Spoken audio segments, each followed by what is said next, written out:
And we have set sail on the high seas. Welcome back to the show, laddies. Ahoy! We are here with the drinker himself, Mr. Cat, as my crewmate, and the rest of you are on my crew tonight. Make sure that I have set my sails in all regions.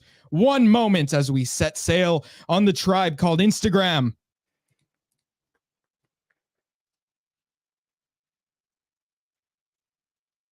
Yeah, I did it. It's on Instagram. Ahoy! We are on all platforms now, YouTube, Rumble, and Instagram. This is a special episode of Civil Offense, doing a reaction stream to the lassies. First of all, have you heard I found a siren in the ocean? She has made a call for us. She is quite attractive, and we will have our mateys have our way with her. Who is this? It's Iguala here. What's up, bro? Yeah. Pirate offense. Now let me tell you guys. Yeah. Pirate offense with Captain Ahmed. So look, I have found you guys the perfect solution here, right? You guys have been looking for the trad wives. We have a MAGA trad wife. We have one that is going to knock your socks off. She is just beautiful. She's incredible. You know, not even unattractive in any manner. You know, the most political woman you've ever met. She loves Trump. She loves MAGA. She loves all this and that. We're going to see that. Okay. And if that wasn't enough for you, we're going to give you many wives, all right? And guess what? Guess what? The black race is still winning, okay? You know, we have Netflix adaptations. We're getting them back in. You know, the black race will rise up, and they will do your wives as well if that wasn't enough for you. I am here, in fact, with Mr. Ancat, drinker of the beer. And the chalices. He has risen up to the challenge. What's up, man? The cat who never ceases to drink. We went from it's so over to we're so back, and not just back, drinks to that. Hell yeah, milk and alcohol, amazing combo. And Gonadin from Idea Labs. We are not sponsored. Okay, I can't even. Wait. What is that? It's Gonadin, man. It blocks estrogen, and we are getting our hormones up right now. I took this last night, and I felt like I wanted to beat somebody up. Holy based. Yeah. Let's go. It feels very good to take this. Manly offense. Oh, he's taking it right now. I can do this on stream. Who cares? What are they going to take us down? I mean, it's not like YouTube has like censored anyone before for. That felt like a lot. I tried putting 8 drops in, and that felt like it was a lot more than 8. Holy shit! Yeah, dude, I'm transforming. You do such a good Tate impression. Holy I'm shit. transforming into a man. Who has masculine qualities. My testosterone is so up. Okay? You've never seen it like this before. You're poor. You're broke. All right, guys. What color is your Bugatti? What color is your Bugatti? Okay? Tristan and I, we have red Bugattis. We have yellow Bugattis. We're up. And we got the women, too. We got the MAGA women. Bricked? Are you bricked? Yeah. If you're up, are you bricked though? Are you bricked up? No, okay, guys. I got you. Today is a reaction stream. We're not actually doing like a formal episode of the show, but you know, this is pretty much a formal episode of the show if you think about it, because it's, you know, the shit posting is the same, remains the same. That gonadin is really strong in my mouth right now. I definitely took more than 8. We're about to see me get hard on this show. Speaking of getting hard, let's see this woman talk about getting hard. Isn't that the most attractive thing you've ever heard of? A woman talking about getting hard? Yeah, I really love that. I really love that. Now let's present that. Let me share it. Amazing. So there's this woman running for office, some Secretary of State in like Missouri. She's a MAGA candidate, and she tells you how hard she wants you to be. Okay. Now this is not the place of women. Let's get this on screen. All right. It's not playing. Hold on. It's lagging. Oh, there we go. Offense.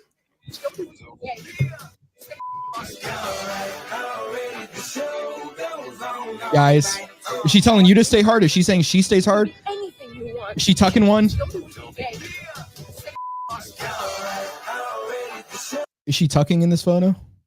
She's telling you to stay hard? No, the real question is, how is she holding that firearm with just one hand? Because she's staying hard. I mean, unless she works out a ton. Yeah, she's on a loop at this point. Yeah, but anyway, point being, She stays hard. Okay. You want your women to stay hard? Because I mean, No, it's pretty attractive, right? no, never. Look, Valentina, what was her name? Valentina Gomez. Valentina Gomez. That MAGA trad wife right there. You think that's pretty attractive? MAGA trad Well, wife. You know, I remember like Marjorie Taylor Greene. She was doing like pull-ups. You remember this? no, She was doing pull-ups. Oh, you didn't see that video? no, I didn't. Hold up. We actually need Should to I see have? Marjorie Taylor Greene doing the CrossFit. No, Well, that's I not don't even. That's fucking not even need on to today. see Marjorie Taylor Greene doing anything. It's attractive. She has big muscles on her back. See, this is the peak of conservatism. Strong feminist women. With Yeah, dude. pinks. Like girl bosses. Honestly, like girl bosses can be MAGA too. Girl Conservative boss, women can be girl Hispanic. bosses, bro. It's literally just the What's up, SpongeBob gets James? canceled video. What's up, James? How long has it been since we've seen you, man? Valentina, I can fix you. No, you can't. Yeah. Sure. So trad. Yeah, yeah. Let's see Marjorie Taylor Greene doing pull-ups. Bro, she's literally about to like imagine she just like turns around and it's just like yeah, I'm here for a MAGA drag queen story hour, and don't worry, I won't make it my whole personality. He's like, oh yeah, how trad am I? I support the LGBTQ. Yeah, so Without the plus. Wait, That's start the- reciting that video for us. that's the peak of conservatism right there. It's just Start it's just reciting the Sandy women. part. Oh yeah, it's yo, what are all these soy boys waiting in line for? Oh, I'm fair trad wife. This be the line to get into the RNC, the most base and red pilled conservative club in the entire in the entire Western world. Only based and red pilled gigachads can get in. Welcome to the RNC. How trad are you? How trad am I? I support the LGBTQ. Yeah, so you're supposed to say it, but whatever. Without the plus. Holy shit, sir! You're fucking based. Go right on ahead. And then it's what the hell do you want, femoid? Get back in the kitchen. Oh yes, mommy, Tommy. See, that's My the part musty we were trad talking wife. about. Go in, queen. That's exactly how people are reacting. Look at this. Look at this. Actually, I swear it's gonna be like TYT fucking. video. Yeah, it's like Sam Cedar and TYT is like the first one you can pull up. Welcome to the RNC. How much do you love Israel? Jesus, dude. Look at this. Look at how long it takes to pull up a fucking video on here. Welcome to the RNC. How much do you love Israel? Bro, even YouTube doesn't want us to watch this Dude. shit. It doesn't want to see the horror of Marjorie Taylor Greene's bulging muscles. Let's see if we can. What I the don't know. fuck It's is kind of this? it's kind of sus Young you being Turks- so insistent on us wanting to see this. Oh, I have you to know. show you. You have to be subjected to this, unless you want to see Why? AOC's feet. If you'd rather see AOC's feet, just let me know. I mean, honestly, that's less gay because Dude, at have you least seen her at least feet? she doesn't have muscles. Have you seen her feet though? Those things have muscles of their own. Really? I haven't seen him. Dude, she has like claws. Yeah, gonna watch the didn't Uncut. didn't her feet pics actually get leaked? Kind of like there was like a video. There was like a video that she did on Instagram where Look at Marjorie Taylor Greene. I need some bacon grease. you've been tape maxing this whole stream. Holy shit! I was doing Andrew Tate doing an impression of Cenk Uygur. That was actually what I was doing right there. Gotcha. Yeah. Tateception. Honestly. Let's see what we got on here. We still got James in the chat. Let's see. You think she? Do you think she pegs Marjorie or AOC? Probably Marjorie, right? Female You know, politicians. politician psyops used to be better. Once we had why are you reading the chats at the same time I am? Once we had Tulsi Gabbard workout videos. Yeah, we had that too. Yeah. Dude. I think I need to restart the screen share here. Jeez, it was terrible. Any woman who shows just, like, interest in you knocked is out an agent of YouTube. the state. I think if I load the YouTube Abandon video all before it contact actually immediately. works. Yeah, all women are agents of the state. Avoid contact. Cut off association immediately. All right. There we go. See, look at that. All I had to do was I'm just gonna open take it as a before. drink, so I find your thing funny. In law school, I learned and taught. This is about a Republican dunking on her. When Marjorie Taylor Greene was teaching CrossFit, she learned a whole different set of values, evidently. That was Republican Representative Ken Buck, a member of the Freedom Caucus, absolutely shredding Marjorie Taylor Greene on today's installment of the Short radio show. We'll play more of that rant against Marjorie Greene in just a moment. But how are you like the George? You can claim that. Context of what this discussion was about and why he was going off on Greene in the first place.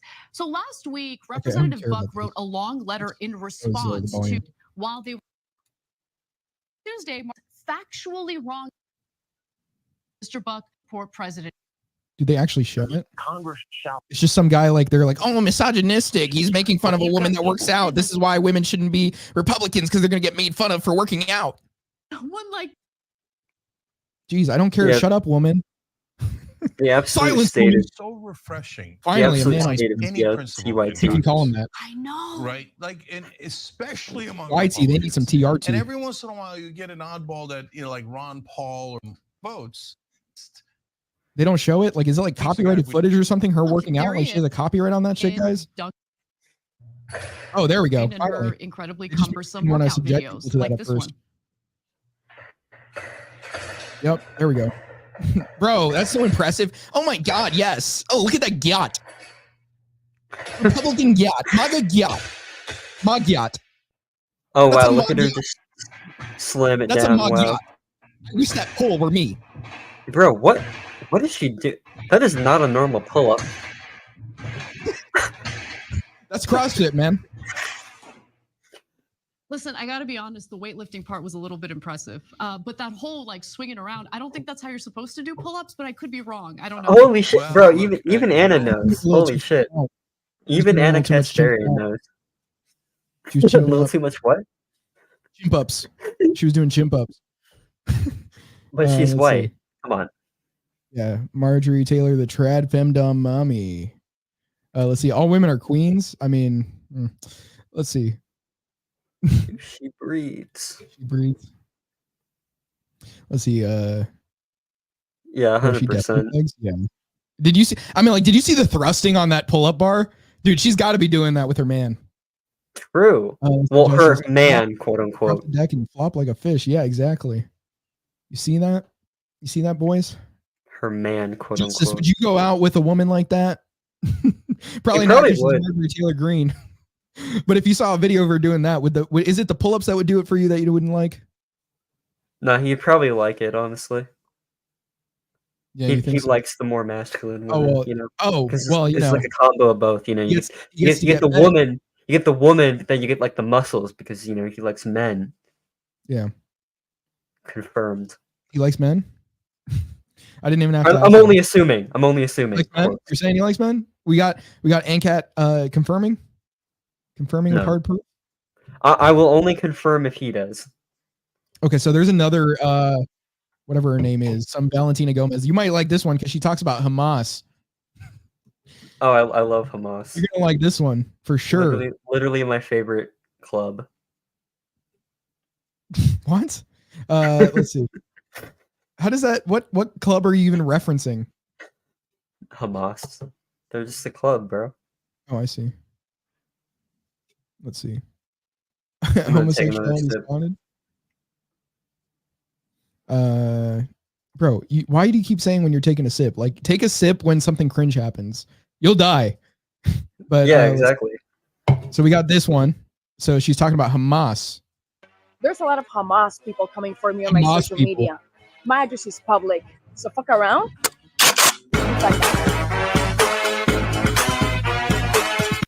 Oh my god, he's so based. Bro, look at the simp here. Yeah, Valentina Gomez. I can't even read this shit with the sunglasses on. A Missouri Republican running for Secretary of State has triggered the liberals with her videos. I'm here for it. Let the meltdown continue. Oh yes, mom. Oh yes. Yes, mommy. Please peg me. Let's see. Basically, just the modern state of conservatism is like is literally just being male feminists at this point. I mean, honestly, right? Like, Why? What are they getting out of And, that? and she's Latinx. What are they getting out of this? Well, it's like shifting the Overton window, right? Like, you know, like Women as can have our positions too. what? Women can have our positions too. Yeah, well, it's just playing in poll again, like sort of how they do it with like Candace Owens or Larry Elder. You know, like, oh look, she's a strong, independent black woman What about agreeing Jesse with Lee Peterson? me about black people. What about What? Jesse Lee Peterson though? Well, JLP is like his own universe. He's like Yeah. an independent vortex meme. I was hoping you'd say that because you know Yeah. he is his own man. He's beyond some sort of token Like black guy. like he doesn't play in poll, but like he definitely like he'll touch upon race issues and just make people fucking mad.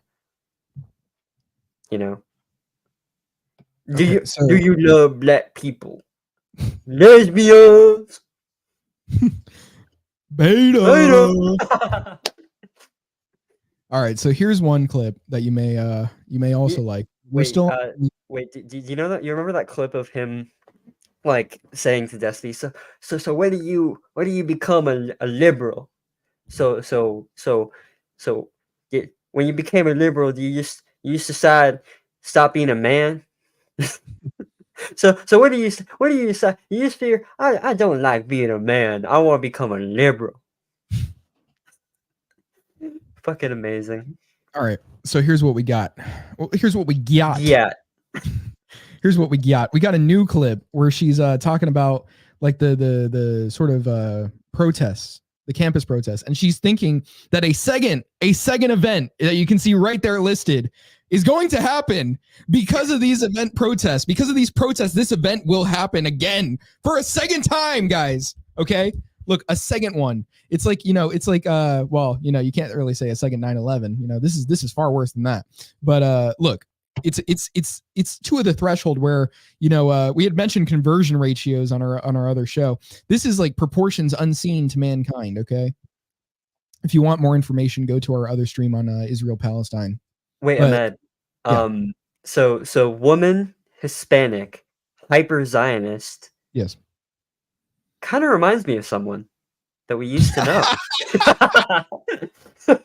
Bro's throwing fucking sneak disses out here. Well, it's not even really sneak dissing. It's kind of obvious. Oh, but and really annoying too. throwing shade on the show. We throw shade on civil offense. We She's throw probably shade not on. We watching do this. kung fu moves. You can't even see us. How quick we are. We're quick ninjas. That N-word, ninjas. We're ninjas. I know Ancat is black too. You know why? Because he's an N-word, a ninja. You know how ninjas have black suits on? Yeah, he's a black N-word. All right. True. So let's see this video. Second Holocaust is about to happen in New York City. As a Columbia University family, I want every Jewish student to. I am from this university. My family's from this university. Yeah. I'm sure the university didn't tell you anything about that. I'm sure they didn't tell you anything to say. Exercise their Second Amendment and arm themselves. And for New York City mayor to expedite their carry permit so these students can protect themselves against these terrorists. I'll be more than happy to provide bullets. Bro. The Second Amendment is what's going to save you from history repeating itself. Oh, yeah, look at me. I'm a chick with a gun. I'm a chick with a gun. I'm gonna literally provide these Republican bullets. Valentina Gomez is telling people that a second HCOST is about to happen in New York City because of the Columbia University campus protests. Wait. So what she's saying is she's gonna give Jews the bullet? No, she's gonna get. Well, yes, but no, she's not saying that. She's gonna give Jews bullets? No way. YouTube, Wait. she's not saying that, and YouTube, we are not saying that. No, of course, we'd never say that. We'd never say that. Never. Don't join my Discord server. Don't DM me at anarcho-nitrain to come into our Discord server and check out the conversations we're having about how much we despise this conflict even happening and what has to be done in order to end it. You know, it's the saying that guy said that was talking to Candace Owens, you know, we can forgive them for what they did to our kids, but we'll never forgive them for what we are made to do to their kids. Okay. Wait, wasn't that Walter Block? No, that was well, Walter Block said something to the effect of that, but I mean, honestly, Yeah, I'm he literally did say Israel that. has the right to do it, but no, I'm saying, well, he spewed the same idea there. But I'm talking about the guy that had been on the show with Candace Owens that before she got sent out from the Daily Wire when they dropped her, she had been on right before that with a rabbi who was talking with her. She said she didn't think there was like she didn't like the idea that his definition of anti-Semitism is something floating that can just change like with time, and it's like not something concrete. There's no like definite definition of it, which there should be. And like then she was also saying like, look, I'm not advocating for anti-Semitic things. He was calling her anti-Semitic, and she's like, I'm not saying things that are anti-Semitic. I'm just wondering, like about what's going on. And so basically he just kept like, well, I guess he like got pissed off at that, and he said those words like, and that got sent around. And also then she just got dropped from the Daily Wire, which what do you think? Like, do you think it's like, are you suspect of it still, like a dropping like that, or do you think it really is just because like in this case that she questioned a certain narrative that like the heads of the Daily Wire weren't happy about that? Because you can even see they're not really looking to entertain that as a conversation, because right on their platform. Like, yeah, because like there was a clip of Michael Knowles and he was talking with like Jeremy Boring. No, it wasn't Michael Knowles. Michael Knowles was in the clip. It was Matt Walsh, who was the one that was actually like talking about some of this stuff before he got platformed on the Daily Wire and then stopped talking about it. If you don't know what that is, just look up his old clips. But anyway, he's like, look, like I don't think there should be like some sort of patriotic duty to support Israel. Like he doesn't think like there's some sort of unique patriotic duty to support that country, which, obviously they're conservatives. They're talking about like what patriotic duties are, but he's saying like in this case, like he doesn't see a reason to support any country as a patriotic duty other than your own. Right. So that makes sense as a take within this bubble. Right. And so then Jeremy Boring is interrupting him and he's like saying, well, look, like they're such a great ally. They give us all this and that, whatever. They're like it's such a thing. Like, I do think we should like, be focused on not saying that about them, whatever. And then Ben Shapiro's agreeing. And then Michael Knowles is like, well, it's just right to do, so they're very pro that. They don't like entertaining the other side of things. And it's very like, very much so that like, I think they might've just legitimately dropped Candace because they didn't want her platformed talking about that thing. Even if it's like something that, there isn't some sort of grand political narrative in which like Candace Owens had to go. It was more so like, they were upset about it because they really do, well, I don't know. I don't know exactly who funds the Daily Wire. I don't know exactly what kind of ties it could have, but I'm just saying maybe it isn't the best thing to have her on there. And maybe the only reason they had her on there before was, first of all, black woman, but second of all, like with conservative views, but second of all, it's like she towed the line before. It was more so like it felt like Daily Wire had like it was less of a controlled opposition. So it was actually good to have her on, but then she got a little too far and they're like, yeah, Candace, we got to let you go. Well, yeah, I mean, Daily Wire has always been a shill for Israel. They just haven't been as vocal about it because, the attack wasn't like the attack didn't happen before then, so they weren't as vocal about it. But you can find like really old videos, even of like Ben Shapiro and other people from the Daily Wire just being complete shills for Israel. And then of course, it's no surprise that they're going to get funded by like Israel lobby groups. But honestly, like I think they probably would have fired Candace either way if she, took a different if she took a position that wasn't pro-Israel, Okay, or so sorry, was real. Justice says Candace was already saying anti-Semitic stuff before joining Daily Wire, so that it was specifically about Israel. But look into what Matt Walsh was saying before he joined the Daily Wire. I mean, I'm not exactly like I saw some of the stuff he was talking about, but not all of it. One of the ones I remember specifically was like he flipped his position. Either he flipped his position or he just stopped talking about it. Where basically like the Nazis and their views on transgenderism. He was basically saying before that they were actually opposed to it, and now he's not saying anything like that, for example, right? And so I'm basically saying like Matt Walsh has changed, or at least hit some of his views on this. They don't want him saying certain things about it. So clearly, he's doing that to keep his job. Candace, the only thing I recall really Candace saying was like things about like the ADL and the problem there with it. Like, I don't know if I'd classify what Candace said before as anti-Semitic, though. Yeah, it probably does have to do more with Israel than like if they actually viewed her as being anti-Semitic, though, those things are obviously not close or tied actually, but they are lumped in together when it comes to like actions and search for like reprimanding these people. Those things are definitely like lumped in as one, but yeah, specifically about Israel. Yeah, I do think that was like a big part of it. Like the fact that she was basically saying that while this conflict is going on, I mean, it's a war, while this war is going on. And then, and Ben, had already gone on his show and started singing in Hebrew. And, he was talking about how the worst, since the big one. And so, yeah, but let's see what we got from James. Matt Walsh is a sellout. I don't think he has a real position. I think he had a real position before he sold out.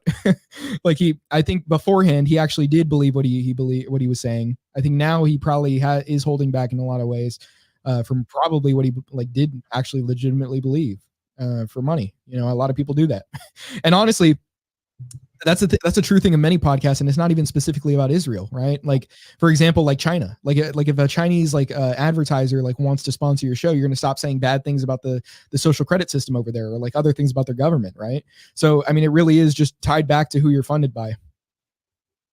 Yeah, pretty much. And yeah, I mean we know people. I know someone specifically that I'm not going to mention by name, but they made a video basically promoting some high figure, and another party revealed to me basically that that the only reason they did that was because they were pressured by the organization they worked for, and then they eventually left that organization partly because of that. So I mean, like, the notion that even just making YouTube videos, like YouTube content, so I mean, the notion that isn't the thing at these major Daily Wire type organizations is ridiculous, obviously. Yeah. Did we have more shit to react to, or yeah, I mean, not as far as Valentina Gomez. Yeah, we have other stuff though. Yeah, there was let me see what I want to do first. We might want to go into a different topic before we do that. Actually, let's see. I guess we could react to the one about the race theory one, like the adaptation stuff. Yeah. Yeah, let me open that one up.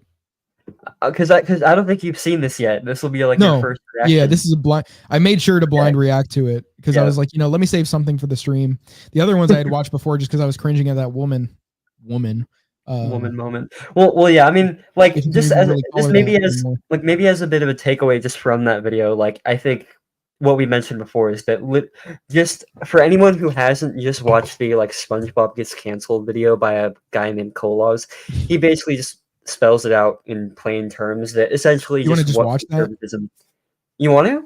Yeah. Let's sure. Just react to it. Yeah, sure. Yeah. It's fucking great. But yeah, it basically just explains how which one do you want to conservatism. Just SpongeBob gets canceled because that's the one where it kind of explains the phenomenon of conservatism becoming leftist, essentially. Got you. At least culturally.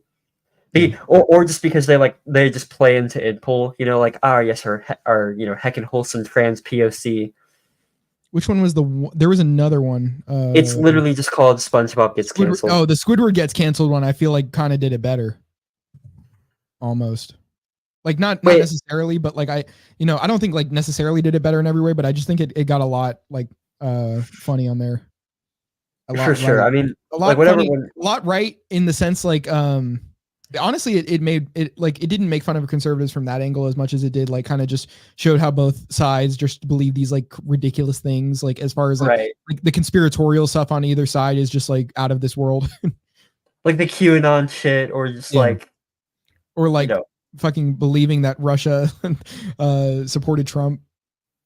Right. Yeah. I mean, I guess if you want to say there are bots, but from the perspective of they literally won him the election. Come on. Right. Maybe there was political ads and stuff, but from the and I don't even think I think there were, right? It was found Facebook accounts were actually promoting his campaign. I honestly don't even know, to be honest. But anyway, my point being is they didn't actually win him the election. We know that well, there's forces beyond just the American democracy that are at work. Is all I really want to say. Are you talking about those lobbying groups specifically? Well, no, I'm saying honestly, I think I got what you were saying with that, but I'm talking about how also basically we've talked a lot about the incentive of the state and how it'll just have a lot of reason, honestly, to prop up certain political figures, and whether it's a direct or indirect influence, they definitely prop up certain candidates as opposed to others. Right, because I've thought about this the more I've looked into sort of the JQ stuff, is that I think that a lot of this is focusing on like if your issue is like, oh well, the JQ media, ha ha ha, Bernstein in the media, like I think that talking point and that area of focus is kind of distracting from the fact that we should really be blaming the state here for these problems, like instead of this nefarious group of people. I'm not going to say what type of person, but Well, like, okay, I mean, in so, all like, seriousness, what are I would your say thoughts? that kind of distracts What from are your that. and now YouTube, we are having an open conversation about this. We're not taking a side on it. We are trying to have some deep thought and opposing thoughts on this and show different perspectives. But I want to ask what your thoughts are on the idea that it was the like APAC, like how they say like we support candidates and like 98% of our candidates are come out winning. Which that is like the Israel lobby that people talk about. Oh yeah, I mean, I think that I don't think lobbying groups actually have like a say with regards to policy. I think for the most part they're talking about candidates that they support that win. Right. Like what about it specifically? Like they're saying like 98% of our candidates win. And I mean, you can make it from the perspective that like none of their they're incentivized to support Israel as like abroad because like, obviously like their American interests as far as because I'm not even denying that there are American interests there to have like support Israel like and I'm not even saying it from the perspective of somebody that supports American interests, right? But what I'm saying is that there do exist incentives to have a sort of proxy state in the Middle East, right? So I mean, and we were treading on thin water here, I believe, but point being, there are American interests there to have that. And beyond that, I was going to say, like, there is an incentive of politicians to vote like pro like Israel policy, right? So it's not even a surprise that like they're doing it probably even regardless of being sponsored by that lobby. But what I'm saying is that lobby has promoted the idea that they get 98% of the candidates that they support in office. So I was wondering sort of like what are your takes on that specifically? Well, like what? Well, like the fact that they're saying we promote these candidates, they get in office. And so I know they're trying to make it from obviously they're trying to make it from a perspective of like, that makes our policy respected and that makes our policy pass. But I'm just kind of like, what do you think as far as that, like that promotion of that sort of like achievement in their eyes? Well, like I guess what I would ask you is like what conclusions would you derive from that? Because I don't think I would really derive anything from that other than large lobbying groups that are either propped up by the state via proxy or promoted by the state or allowed to function within the current like geopolitical landscape are like generally going to feed into candidates that the state wants. Mm-hmm. Yeah, I mean, I just think like it probably because like obviously politicians aren't exactly aware, like they do have incentive structures placed over them. They aren't exactly aware of like every little detail as far as like I must vote this way, I must vote that way, though they do have pressures right like in place. I would say like maybe like depending on how state connected that lobbying group is, which from the sound of it really is, right? Like I would say that probably I'm wondering how state connected it is to like even the US though. I haven't really done enough research to conclude like anything on that really. So I'll be honest on that. But point being is like, I would say that probably is part of trying to incentivize politicians to vote a certain way. Not necessarily from like a punishment perspective of like, if you didn't do this, you'll face consequences, but more so from the idea that it's like a sort of like positive sanction in the sense of like, this is to get them encouraged to vote for it, get them happy to vote for it, kind of like, make it well. I mean, honestly, lobbying in general is to not make them. It's not to make them feel like they have some sort of decision making skills, but it's more like it kind of keeps them in that state of like, oh yeah, I'm just helping out like America's ally, or I'm helping out this corporation that needs investment, right? Like they're thinking of it from that perspective rather than oh yeah, like I'm devious and I must make sure I do this for the sake of like America's like like so that American can reign supreme as like this evil like country, or to spite the goyim. Yeah. Politicians are doing that because they're still mad about white people for the Holocaust, so they. All right, you gotta watch it, buddy. Cool it with the anti-Semitic remarks. Or sorry, the Holocaust. Okay, we're gonna watch code laws here. Okay, cool. What are all these soy boys waiting in line for? Oh, fair trad wife. This be the line to get into the RNC. The most hardcore conservative collection of patriots in the Western world. Only the most based and red-pilled giga-chads can get in. Welcome to the RNC. How trad are you? How trad am I? I support the LGBTQ. Yeah, so? Without the plus. Holy shit, you're fucking based. Go right ahead, sir. What the hell do you want, femboy? Get back to the kitchen. Oh, God, yes. Mommy taught me. My muscly trad waifu go in tweet. Welcome to the RNC. How everyone's you can pause it. How everyone's support those elite and dreaded from Yeah, hold suckers. on. I'll have you know, Trump sent a Sorry. message into how everyone's reacting to the fucking Latinx politician, the femoid. Let's see. So this is from James. What do you mean democracy is the most moral and effective political system? Remember that wise Churchill quote, "Desoicracy." Yeah. Yeah, you're right, bro. I love democracy. Look, I love when statists tell me, guys, like, I know that democracy is flawed, but it's the best system possible. No. Yeah, it is. Come on, think about it. It's the most moral and ethical system. It lets the people decide. No. Don't you want your voice heard this November? It's the Don't most you want your important voice election. heard? Don't you want to vote? Don't you want to put that little stamp on a ballot and put that in with the other 330 fucking million people? Huh? It's the most important election of our lifetimes again. It's the most important election of our lives. Guys, you heard that in 2020, right? But fuck that. No. 2022 midterms, forget it. Forget it. This is the most important election of our lives. Honestly, have you even heard that yet? Like, are we going to have to wait till like October to hear that? No, I have heard that this year. You've already heard that?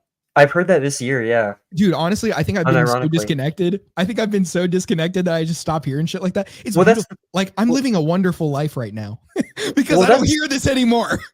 Well, that's the funny part. I'm not even plugged in either, but I swear to God, I have actually seen that one time this year. Yeah. But and honestly, like, this will be the first year where I've actually heard that phrase 3 election cycles in a row. I've heard it with the 2016. 2016 is the first time I remember hearing it, obviously, because the Trump deranged syndrome or whatever. And then in 2020, obviously, and then 2024. So I've heard it 3 times in a row now. I can't wait to hear it again in 2028. Yay! I love politicians. But yeah, just if you want to play it now, this upcoming part, like, it just is my favorite part. It never fails to make me not laugh or make me laugh. Welcome to the RNC. How much do you love Israel? As if I would support those elite and dreaded from suckers. I'll have you know, Trump sent a message into my brain while watching The Sound of Freedom, and he told me that the Patriots were in control. I think you belong in that club over there. We're not juniors. What do you think I am? Some nut job? Oh, no, sorry. I was pointing to the place next to it. Super weedy chud juniors? I am not a chud. I'm a trad conquistador. I've definitely been feeling blackpilled lately. The West has fallen. Yeah, bro, you're throwing shade at everybody today. Man. I've seen accounts like that. It's like, I'm a trad conquistador. The colonization was actually good. Come on, man. I'm literally a crusader. Look at this crusader. He's literally me. Dude, I have a snack with me tonight. Stabbing Muslim children to death. That's so based. I have this block of Munster that I ate through like after my gym the other day. My gym sesh. I have Munster that I eat from the block. You need that to like punch Muslim children to save the West. Oh my God. It's so good. Bro, Munster is like underrated. When you have children, I'm gonna fucking kill them because they're culturally Muslim. I need to marry like a woman that isn't Arab. I don't want them fucking growing up to be pedophiles because Muhammad married a 6-year-old and fucked her when she was 9. So no, come on, bro. The record shows she was 12. All right. Amazing. Die. What a couple of incel chuds. Oh boy. Would you like another Red 40 Soylent chud? God damn it, I'm out of here! Let me in, or I'll get my Latinx libertarian boogaloo boy wife to come over here from our weed farm with his AR. So real. Did somebody say boy wife? They better not be making it their whole personality. So, what are your thoughts on You. pegging? You gotta go from chud to Shut the fuck up. Chad. Get yourself a trad hairdo. What's up, Brokey? What color is your Bugatti? So you're What's up, into Brokey? What color is your Bugatti? hate Maxer, huh? Isn't that guy a sex trafficker? Nah, he just puts women back in Right? their place. Back in their Learned it all place. in Hustlers Hell yeah. University. Hustlers Hold on. University. HU. I learned it in HU. I took the HU. course. I took the Mailman course. involved this. You're just that shud from earlier. Everyone, let's go, Brandon! Go right on in, Top G. Sorry. I'm here for MAGA Drag Queen Story Hour, and don't worry, I won't make it my whole personality. You're not a heckin' wholesome Republican trans POC we can use as a mascot. Get out of here. Maybe if you drink some Black Rifle coffee and use some dude wipes, wipe. then we can talk, little chud. Or you guys gotta own a libtard snowflake epic Shapiro style. That'll get you in for sure. Oh, I'm sorry, Snowflake. Did I hurt your feelings? Go ahead and cancel me, you fucking lib fart. Damn, I'm really in the mood to destroy a snowflake with facts and logic. Oh, yeah? What about that guy? What was that? You know, it's like, is that supposed to be like somebody that is this a man or a woman, first of all? What do you think? Fuck, I don't know. All right, hold on. I need They to go send by this- they, you bigot. This person It goes has by they. a suspicious looking, like it looks feminine from the face, like not feminine, but it looks like a woman, you know, like it looks emasculine, I should say, from like some of the facial qualities. Though, look at the hairline. That's definitely a man's hairline. Right. Right. And also, like, I don't know if you can tell, but it looks like they kind of have like a very faint mustache. That's what I'm saying too. Yeah, So yeah, yeah. it's definitely like an like a estrogenized man. You know what's so funny? Like, it's so obvious that they cropped this guy out, like from like the Snapchat fucking cropping.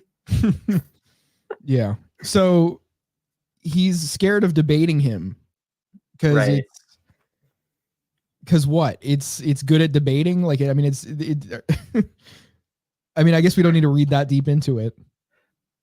Well, no. It's who are you gonna own? You know? Yeah. Or, right. So like, Why can't yeah. you own this thing? Well, I think it's just because like like a lot of conservatives are kind of cucked, you know, where it's like, oh can't- yeah, no, I don't want to. You can't own it because it's white.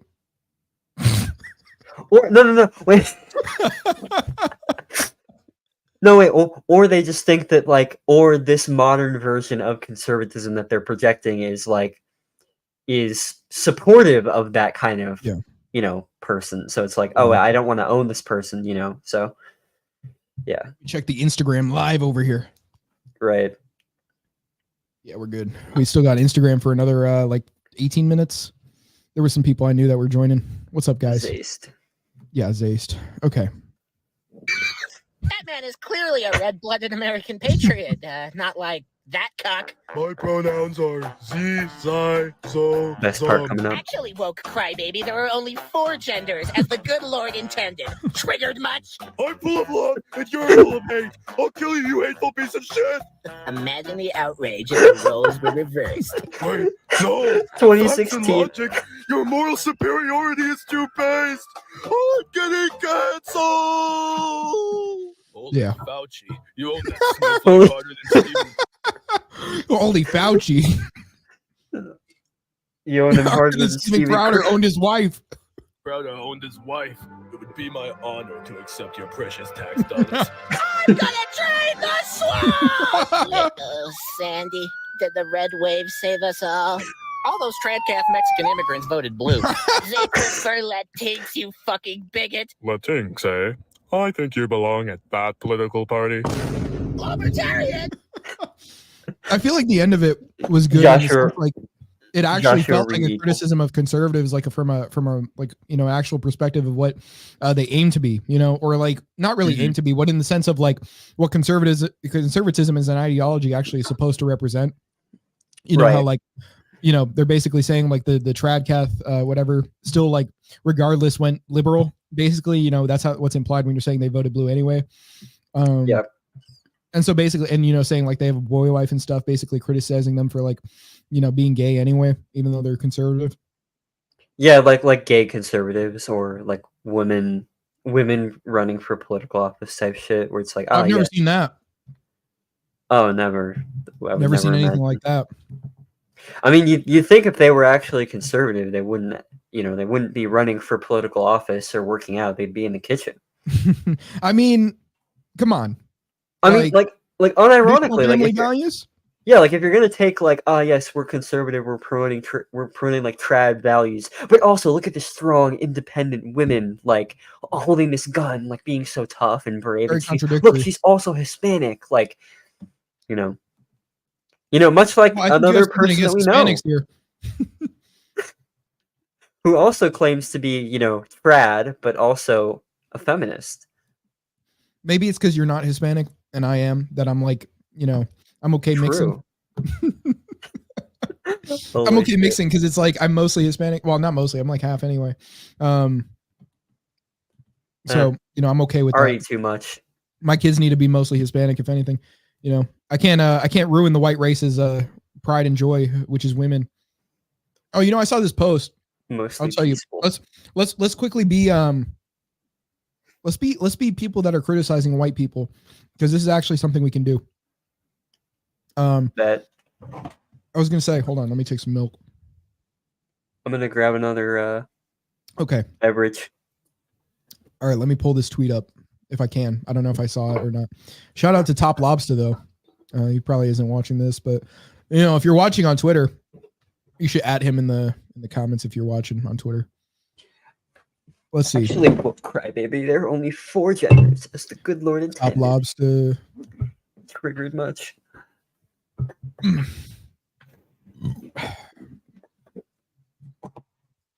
Let's see. He tweets a lot, so I don't know. Oh, let's see. I'm full of love, and you're full of hate. I'll kill you, racist piece of shit. Bro, he's tweeted so much. This man is active. How do people be this active on Twitter? I just don't know. It's Twitter, but how do you post this much? I can't even I get I'm a marketing guy, and honestly, I'm trying to get my grind up with the content I'm working on, because I just started getting I got CapCut, and it has AI features that make my editing so much quicker. So now, and also I got Vizard, which does the clips from the show. That's some sauce for you guys. That's some sauce. That's how I made my last clip, and it just got 1,000 views.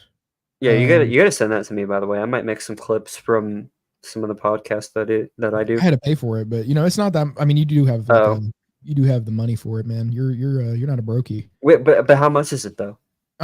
It's not even that much, but it's yearly fee is somewhere around 100. Oh. Well, I mean, you could pay monthly if you want, but it's just yearly cheaper. I mean, yeah, that could be worth it, but I'd have to really get on the grind of okay, I'm gonna start now, I know it's only I'm not there yet. It's been over a week and I've only put out one clip. I need to really get in on it on this this next few weeks, so I make my money's worth. Because the problem is, if I don't even work on it, then I'm wasting my money, and you get a certain amount of allotted minutes per month. So I'm just gonna lose out on the minutes per month that I have if I don't start using it. Right. If anything, if I get to the point where I don't have enough minutes, I might just send you the link to log in through my account so you can just do one of your videos on there. Based? If I don't make all the clips I can, if I do have extra, I'll just let you know. Right. Okay. Cool. It's pretty easy to edit through there. It's pretty cool. Let's see. Damn, bro. So much going. I think I might have skipped it though. I'm not sure. I saw that probably a few days ago. Point being, the actual tweet itself. Let me see if I can. Oh my god, there's so much stuff on his account I couldn't show. Have you seen the gas station pump guy? No. There's a guy at a gas station pump, and he's he might be some homeless guy. He's putting the pump up his butt, and he's masturbating in public. Wait, based? Yeah, public nudity is actually based. Libertarians want is actually based. And then people are putting him next to. Have you seen the portal going from Dublin to New York? That screen. No. That is a blue screen, big, not blue screen, but big circle. It has this portal that you can view through. The Chuck E. Cheese Agarthan portal. And so this white chick flashed the portal to Dublin, and so it had. I don't know if they shut it down or what. Holy shit! I cannot see. Holy Fauci. Let's see if I can find it in these replies.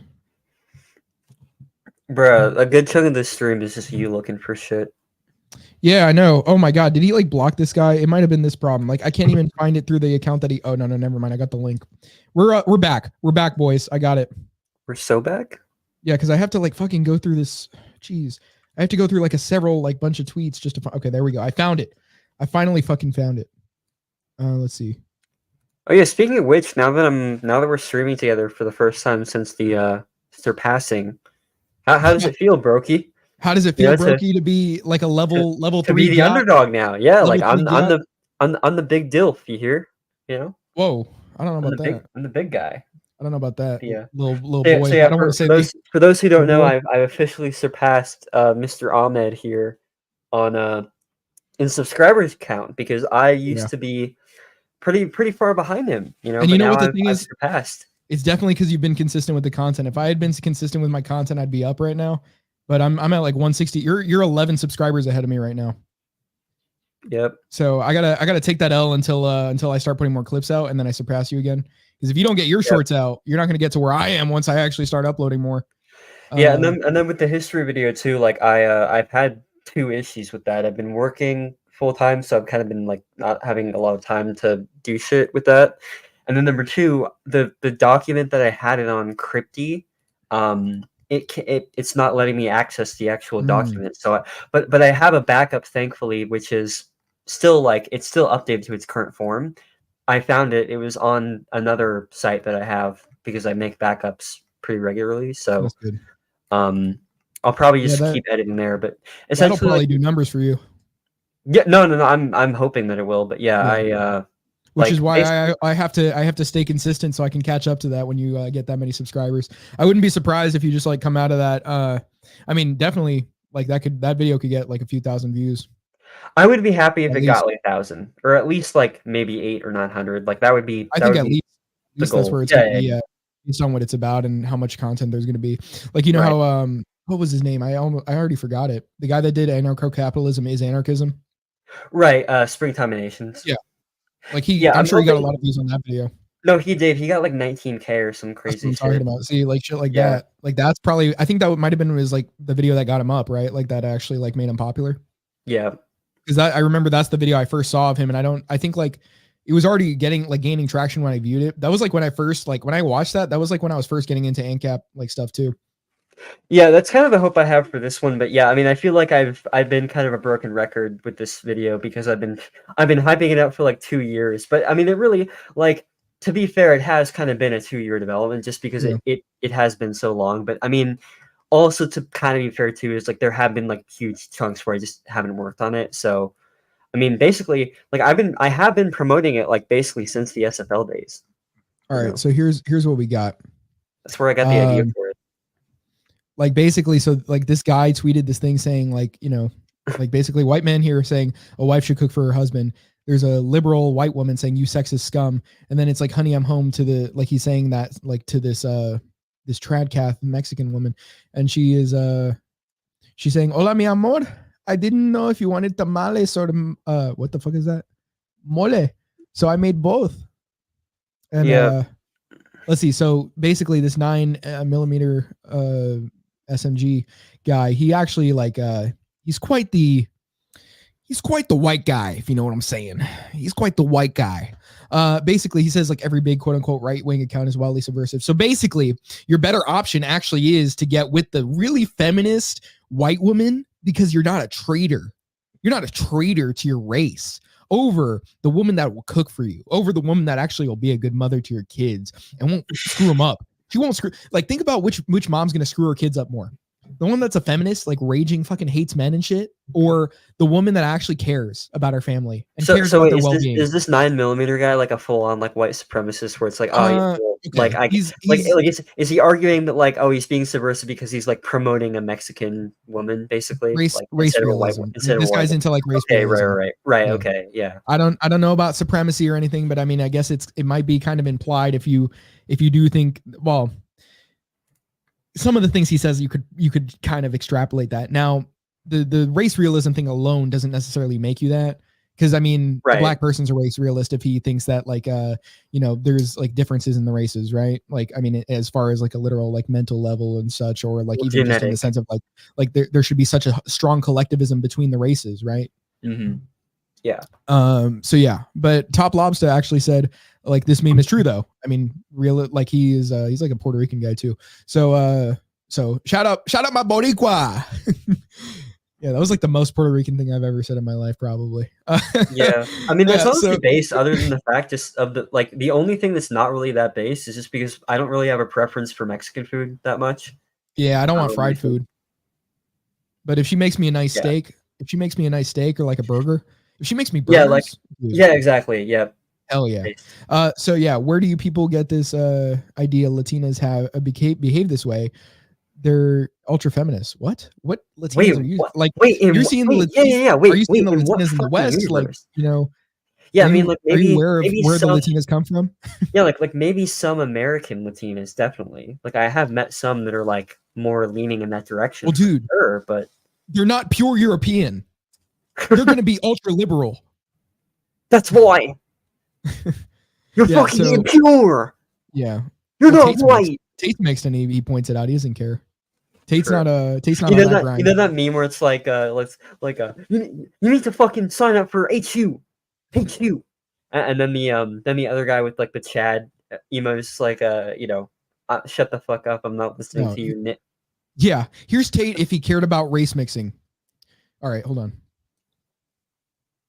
You're a brokey. You need to get rid of those genetics by sweating them out. Them black genes just come out if you actually sweat them off. I did it myself in the garage. Okay? I took years to do it. For my legacy, I actually became fully white. Get I up, used to be get hard. I used to be darker than a fucking thing of coal. Yeah, any white woman I had sex with, she burned the coal. And now I'm actually not a traitor to my race anymore. My name used to be Tyrone Tate. So I got a proper fuck. You know how I used to talk about eating KFC? That was because I was black. That was because I was fully black. And now that I'm white, I don't eat no KFC. I used to not pay welfare. I used to commit crime. I used to steal Nike sneakers. Then I sweated it all out. The temptation I was was gone. broke. And it was because I was black. Now I don't even like watermelon. I used to hate money. I used to just want to spend it all the time. Now I save it. I'm responsible. I go to the bank. My time preference immediately raised. And I go to the bank to invest it, not to take it out with a gun by robbing it. I don't do that. Let's see. So basically, yeah, I'm Puerto Rican, but yes, as my family becomes more white, quote unquote, they become more like the lady at the top. So if anything, Top Lobster is saying, you don't want a fully white family here. You need to inbreed a bit with the Hispanics. Let's see. So I've lived much of my childhood in Brazil. The whiter ones are more feminist, and the brownest ones are bigger sluts. You can't win with them. So let's see how this goes. Wait, wouldn't it if you're more feminist, wouldn't that be more likely to make you a slut Dude, at I that don't point? know. Yeah, like I mean, like it's about like sexual liberation and stuff. So I don't know. I think, but you can still be a slut regardless. I think. well, yeah, you can, but like, I mean, wouldn't it make sense if you're gonna have if you're gonna plot them on a line graph? Wouldn't it make more sense that like generally the more feminist you are, the more that type of behavior you'll engage in? Yeah, I don't know. Let's see. So I don't know. He got into this whole thing with people on Twitter. And so, yeah, there was just a bunch of like different, this person's pronouns are oy vey. Yeah. So anyway, they just got into a bunch of, let's see, you were promoting race mixing when mass immigration of non-whites are swarming into white countries and white people attacked you because you were defending their race. They were defending their race. Sorry. Sounds like you deserved it. So why mad? Yeah. So basically, like, these people have such a collectivist viewpoint on their race that they view it as important to make sure you actually don't even sleep with a Hispanic woman who is like, I mean, anyway, like they think it matters that much to the point where, it doesn't even matter if she's majority European, she's still got that other stuff in her, dude. Like, it just matters because you don't want your race to be turned into this androgynous like species. Okay. Let's see. So we have some chats from earlier, I think. Dude, I can barely fucking see with these glasses again. Have you two consumed your daily amount of goy slop yet? No, I eat cheese, bro. I eat cheese. Call me bread the way I absorb the cheese. Let's see. Call me a cow the way I make the cheese. We should we're at the 1 hour mark. We probably should get into some of the other stuff you had prepared. Yeah. No, but we haven't been having a good time with this stuff. I did the rate, like the Hispanic thing was part of the reaction. Oh, I see. Gotcha. Mm-hmm. Gotcha. Modern Diogenes. Yeah. Based. Ancat reads Kripke based. Kripke? I don't even know who that is. I don't know. Let me look it up. What about Blood K?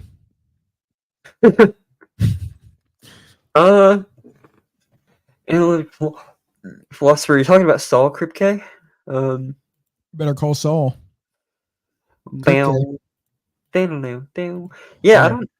Yeah, I don't know who this is. Yeah. Speaking of race, let's get into this. The internet can really be hilarious sometimes because apparently we're talking about casting when it comes to features of the actors. Yes. You finally want to get into that, right? I'm excited for you to react to this one. It's great. I misheard Oopsie. Was it good that he read Kripke? Did you want him to? Would you donate money? Would you donate money if you read Kripke? He sounds kind of base, like an analytic logician. Like logicians are pretty cool. I like him. He was born in 1940. Oh, he died. He died like a couple years ago. Okay, well, anyway, let's get it. Pour one out for my boy Kripke. I swear y'all always got something to be mad at. I see no good reason why an actor of any race can't play any historical figure. It's acting. Queen Charlotte, you got Queen Charlotte coming out from Shonda. Then the internet be Muhammad Ali. Mark Wahlberg. Snow White. Mississippi. Shout out to the thumbnail. Polar bear. Leave the animals out of this, please. Martin Luther King. What? Hell yeah, I want that. I would buy a ticket to that. I would, yeah. I would watch that immediately. Maybe they should do it.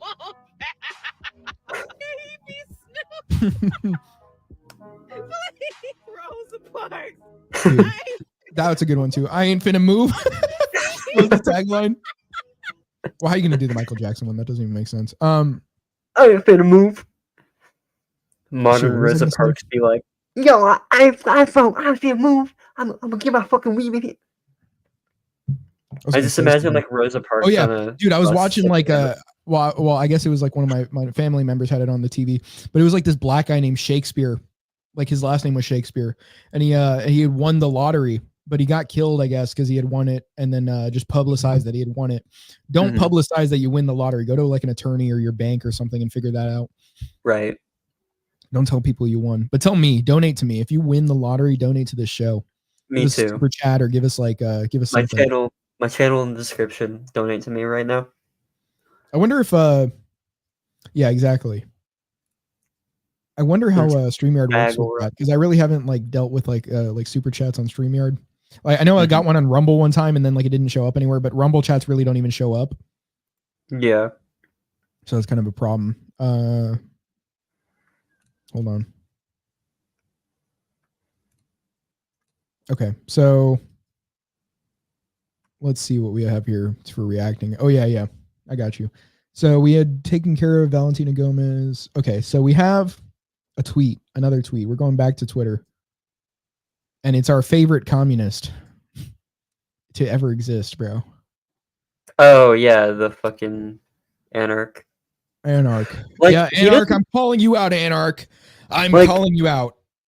Anarch, if you're watching, you don't make bad content, but like I generally feel like a lot of your content isn't very specific. Like I feel like it's not right a lot of the time. Well, yeah, like a lot of it just isn't. I mean, like the main problem with ANCOMs is they don't like they don't ever really get into specifics with regards to like ethics or anything important like that. They just kind of either take it as a given or like are just fucking nihilists essentially, which is kind of cringe. Like, yeah, see, Iguala knows what I'm talking about. Oh yeah, Black Shakespeare dude was murdered for his money and buried under a concrete slab. Yeah.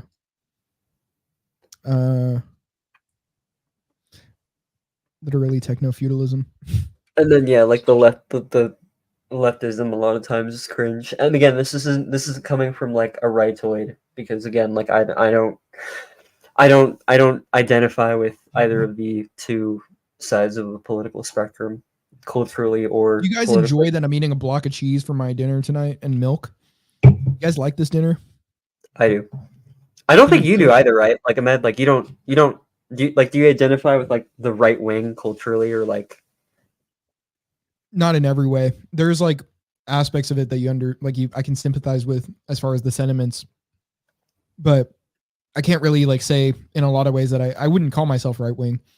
I would say as far as traditional values go, which you can technically classify it under that if you really can.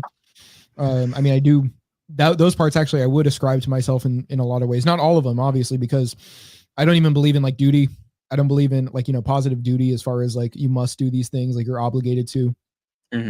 Like, I think you're a shitty person if you just abandon your kids, but that's beyond the duty you have to support them. Or like, I don't think just because like you were birthed by certain people that you owe them something. Like, I'm not to the point where I think like, these things are set in stone. You just owe things to people because of your sort of genetic origin, and that goes for like race too. But yeah, there are ways in which like maybe you see yourself having a more optimal family that I can say, yeah, I would. I see. Because I was going to ask you, like, what other things do you find criticism of with the sort of right wing, on at least with regards to culture? I mean, politics are easy, obviously, but like, what other things do you have to criticize besides the fact that they're not really conservative in the sense of like, LGBTQ without the plus type shit, or like trad Mexican feminists? It seems like they're very deontological. There's a lack of a foundation for why they believe what they do. It's more so just like because it's like, well, I don't necessarily think that I can't describe some of their views as like consequentialist, but more so like they're obviously more religious. They're coming more so from the idea of like they do have certain duties. And so a lot of it is just like, I do it because that's what has to happen. Like I have to go to work because I have to work. What else? Society's going to collapse if I don't work. So like I got to be okay with my 9-to-5 job, no matter what it is. Or, even if I advance my career, I still have to be okay with all this, work, even if I'm not satisfied with even the field I'm in or something, or, things along that line. Yeah. I mean, maybe the perspective that I guess, I don't know. It's more of like just you must do these things rather than like it's better to do it because it'll fulfill you. Right. I'm generally skeptical of a lot of the I don't know. I'm trying to think like specifically like their idea of fuck it. I had it for a second. Shit. Damn it. What were we talking about before that? Before I started to talk?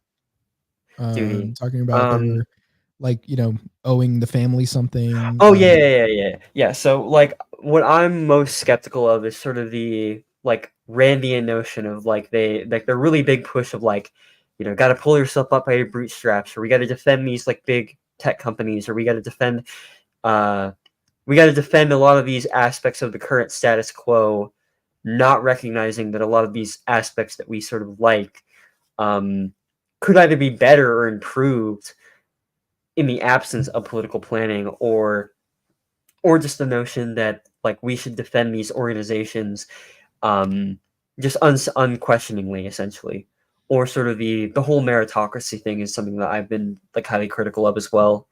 Now, I agree with that, though it would be more of the perspective of like, I mean, I'm sure you don't disagree, but more of the idea that despite this being the case, like you are in a shitty situation, but you actually do have to do what you can to ensure that you're in a better position. Like it would be in your best interest, regardless, to do something that's going to make you that ability to sustain yourself, I think they take things that should be individual solutions and apply this to, well, the way to fix it is just for everyone to stop. Like, I mean, Ben Shapiro has unironically said this, where it's like the solution is to stop crime. It's just to have black people stop picking up guns, like, like bullshit like that, where it's just like, oh damn, why did we think of that further? I mean, shit, we'd have no crime if we just didn't have a crime ethics society. That's honestly like how like a lot of Randians treat it. Like they sort of view things kind of in the vacuum in that way, where it's Like like there's no economic pressures. It's just a right, value yeah. thing. Yeah, it's just Like, it's fully values. or if there are, it's like it's subservient to like the real path forward is to like convince everyone to like not be criminals, etc. And again, like if people are thinking I'm a straw man, like you can find clips of Ben Shapiro just literally saying this, and like other conservatives as well. So that's kind of where I've had skepticism of. I have I have agreement with them on like a lot of trad issues, and also just the whole PC shit, which is obvious. But even some leftists like aren't that politically correct, which I can commend them for. But like it honestly just depends on the issue. Like I'm not like I think like here's the thing, like I generally, and you're not gonna like this, but generally like I agree with the like sex gender distinction that leftists make, but I do agree that like a lot of the it would depend on the trans stuff, but generally I'm not in favor of a lot of it. So what do you mean? Like I think just on a personal level, I think trans people are kind of gross. They just based. Well, no, I mean like they just like they give me a disgust reaction. It's sort of in the same way that like looking at like an ugly woman would, like a really really ugly woman. And again, like I don't. That's not to say that but like it's good. That's good. Well, yeah. No, but like here's the thing. Wait, like, I don't hold on. YouTube. I didn't say that. Like it's not that. So, but here's where I would go more leftist in that it's not that I like have a problem with you as a person specifically. It's just in the same way that like I as a straight man find homosexuality to be gross. YouTube. I'm not gonna, like don't censor us. This man has a disease. He cannot help it. He has this idea in him that wrongly so that these people are freaks, that they're disgusting, but they're not. Okay, because he clearly doesn't want to believe that. Right. Like I would just say like I'm not going to disparage you for being that way. I don't know.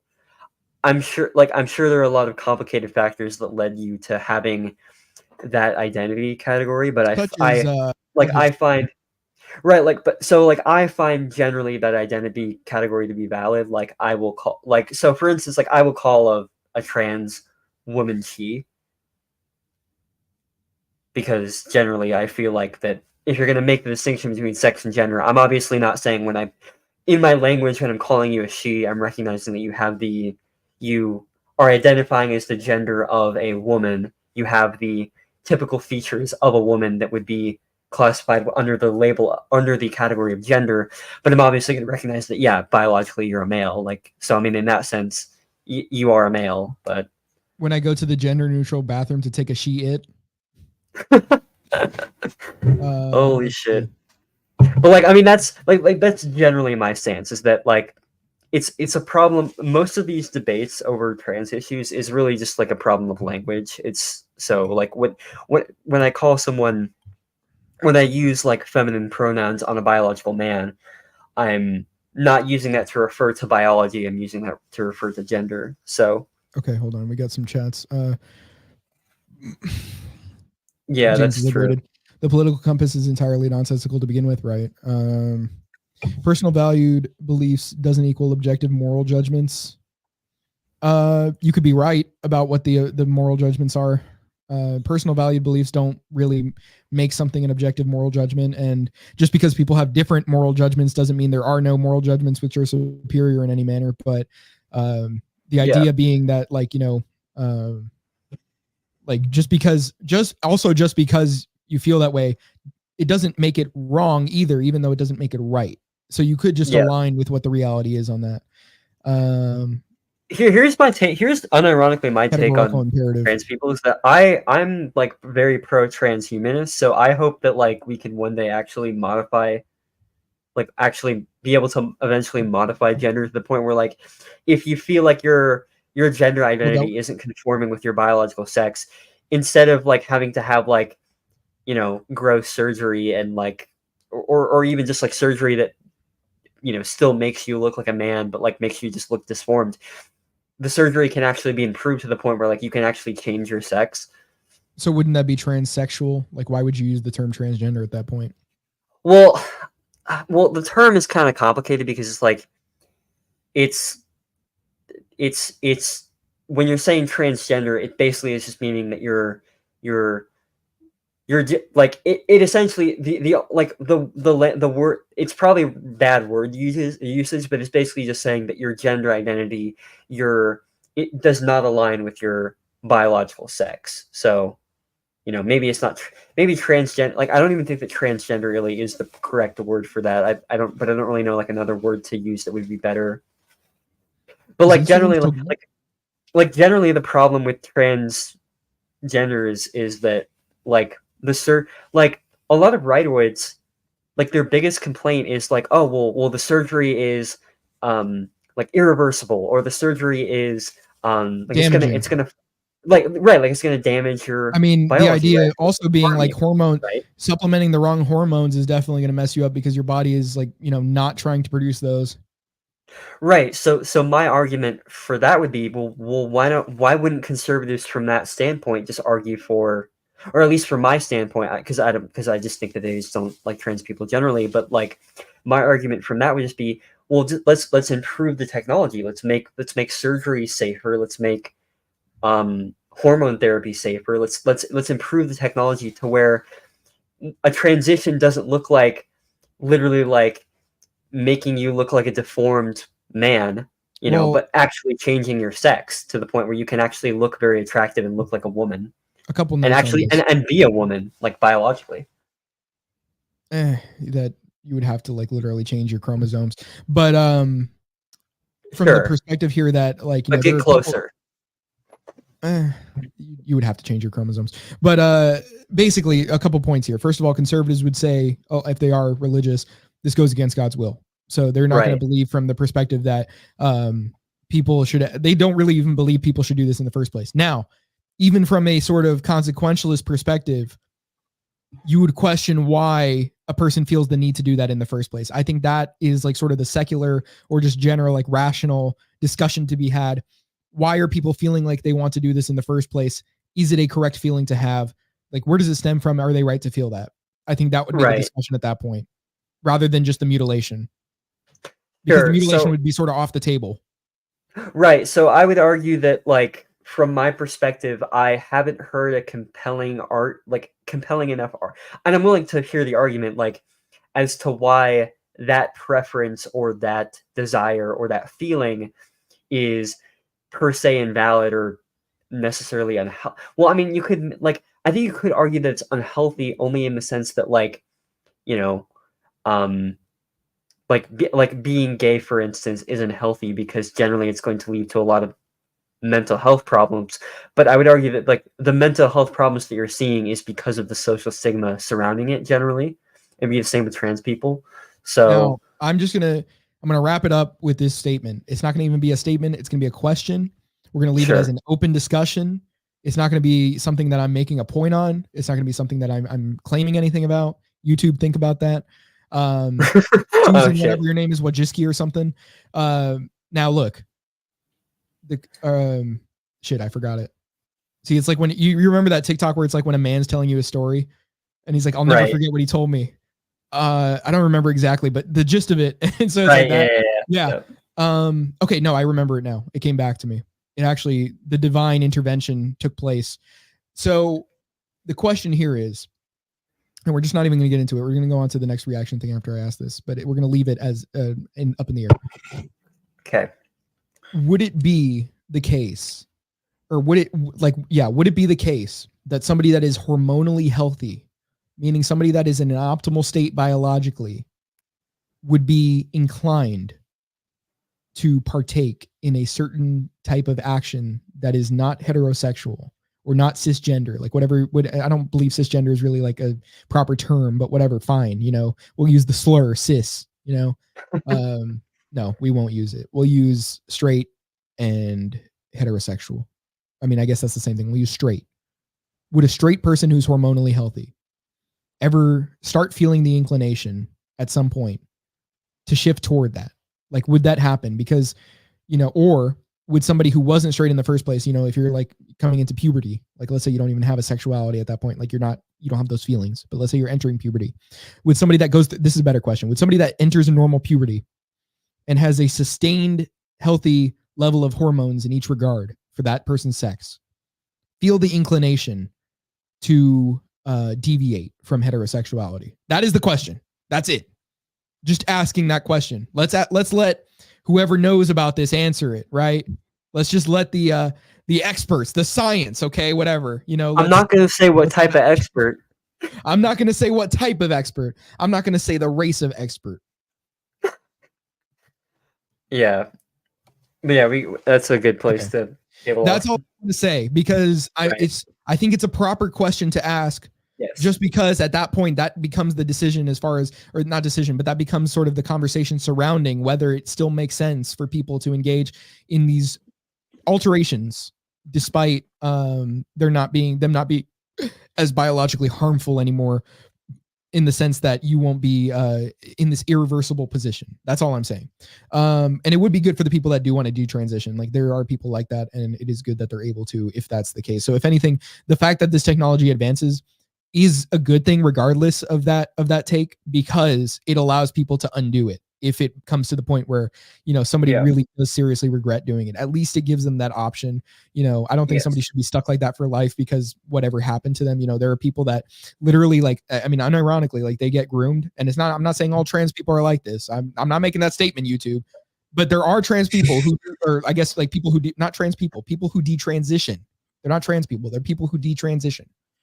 And they say that that's what happened to them. That's all I'm saying. Now, let's see what the chats are on about. Okay. Categorical imperative. Yeah, I don't think positive duty is good. Let's see. Transicorns. What is that? Like a chick with a dick? I don't know. Let's see. There are no chicks with dicks, Ahmed. Only guys with tits. Men need testosterone or the higher chance for cancers. Yeah, I mean, and you Zach's pretty red pilled on this one, because he talks about estrogen in higher amounts actually being a cause of cancer. You're right, Zach. You should read, like, I don't know how much you've read into Ray Peat's work, but honestly, he talks about hormone imbalances and especially the problems with high estrogen. Like, he has a lot of articles. Just look up Ray Peat estrogen, or like whatever question you have about hormones. You can just look up a simple few words and then Ray Peat next to it. He probably has an article on it if it's related to health. It's actually really good stuff. Every time I read an article, it's beautifully written. I mean, I really like the experience I have reading it. Like, it's good. It's good. It's incredible work. Yeah, James Deliberated. I'm not a science expert funded by the right institutions, but I recognize that mistakes happen based on regretful decisions happen. What? I don't know. Okay, so mistakes happen based on regretful decisions. Like, yeah, okay, that's what he's saying. It was a bit weirdly phrased, but yes, you're right. That's the point I was making too. Yeah, oops, that was a stroke post. Were you stroking it while you wrote it? Now, he was doing. Oh, I think he might have updated it. Yeah, I meant to say that mistakes happen when people don't put too much thoughts or into their actions. Yeah, and also, like, you know, when you're still like forming your logical thought, there's a lot of chances that, you know, with the wrong influence, you might actually lead yourself to treacherous waters. Arr. Were you edging or were you gooning? Science. Okay, so now we're going to react to Daniel Byron, Anarch. He talks about, yeah, okay, so hold on. I need to take this off. The idea that polyamory, I can just zoom in. Why do I even need to take off my glasses? I can just zoom in. The idea that polyamory, and now you guys can see it better too. The idea that polyamory roots from bourgeois decadence has literally no basis in reality. 99.9% of all polyamorous people are poor and middle class. Polyamory, poor and middle class. Polyamory is a rejection of love and sex as acts of ownership or exclusivity, a negation of bourgeois property norms. Yeah. So basically, The idea that you're sharing your wife with a black man, I think that's what polyamory means, is that you are rejecting the bourgeois property norms. That is what you're doing. You're rejecting that classist stuff by sharing your wife. Your wife is for everybody. Not even do you have exclusivity. Not even do you have a partner, or like, you know, really when you think about it, partner isn't really what you have. Now they've really cucked people with the language on that one. But when you have a sexual, a sort of and romantic other person, you know, that is of a different sex than yourself, you know, just had to sneak that in there. Basically, you do not have any sort of monogamous exclusivity. There's nothing intimate between you two. It's for everybody. She for the streets, you know? Well, yeah, I mean, like, and also just like for people who don't know, the difference between polyamory is just broadly a big concept of having multiple relationships generally. But polygamy is specifically with regards to marriage. So polygamy has to be that, like, that is the legal understanding of it. Legal, or like, it could be legal, or like if you're going to use like a more broad concept of marriage. But what is the broadness to it compared to polyamory? Like, well, if we're talking about like just getting married without a state contract, it would just be like, you know, having an official vow of marriage as opposed to just doing it through the state. Is that polyamory if you did the first one? What, through the state? No, without the state. Is that polyamory, and then through the state is polygamy? Like, you're not making a very clear difference here. I think you could probably class, like, if you're getting married but it's like not an official marriage contract, but you're still like treating it as though it's a marriage, I'd still say it's polygamy. But so then what is polyamory? Is polygamy marriage, and polyamory is a relationship in general? Yeah, like it was just like a relationship, or just like, yeah, it's like polygamy is marriage. Sure. That's at least what I've gotten from it. I mean, I don't know if you have different definitions, but I just said polyamory is your wife getting fucked by a black guy. True. But yeah, I mean, just the tweet itself. Do you want to like maybe pull back up the tweet just so people can still see it? Hold on. Like, I would say that's kind of like the other problem with Twitter, is that like he's just making these claims without like actually backing them up with any kind of evidence or reasoning to them. Like, that's kind of the main problem here, is that he made like 3 separate claims. One of them is like the whole 99%, obviously, like, that's, you know, I need to see a source for that. Source. I wonder but also also the statistic that right. What polyamory is more practiced under those classes. Yeah. Actually, I don't know. Is there like a study on this or something? Source? Right, but and then just the polyamory's rejection of love and sex acts as of ownership or exclusivity and negation of bourgeois premiums. Like, he needs to actually explain why that's the case. Like, actually elaborate the argument. He's just stating it here. By the way, that's for people that are new here. I'm eating a block of cheese. Based. But yeah, I mean that really is just the problem with Twitter in general, is that you basically just, because of the character limit, the platform is literally just to state your opinion without explaining them. Like, you can have threads, but even with threads, a lot of times you can get away with faulty logic through your reasoning. So like, how exactly is like letting your wife get like fucked by Tyrone or whatever, like a rejection of bourgeois property norms? Like, is he implying here that women are property according to like non-polyamorous relationships? Like, because they're exclusive? Like, what is he defining as property here? Is that even possible? Yeah, like that's the other thing. Like, your property own you? Is he implying that like a non-poly relationship is like, is the man owning the woman, like, because you don't want each other to cheat? Like, I don't. Yeah, it just makes no sense. Based. And again, like, maybe he has an argument, but that's the problem here, is that with this Twitter tweet fucking thing, like, you're not actually giving an argument. You're just stating your opinion without backing it up. Yeah. All right. So we're done with that there.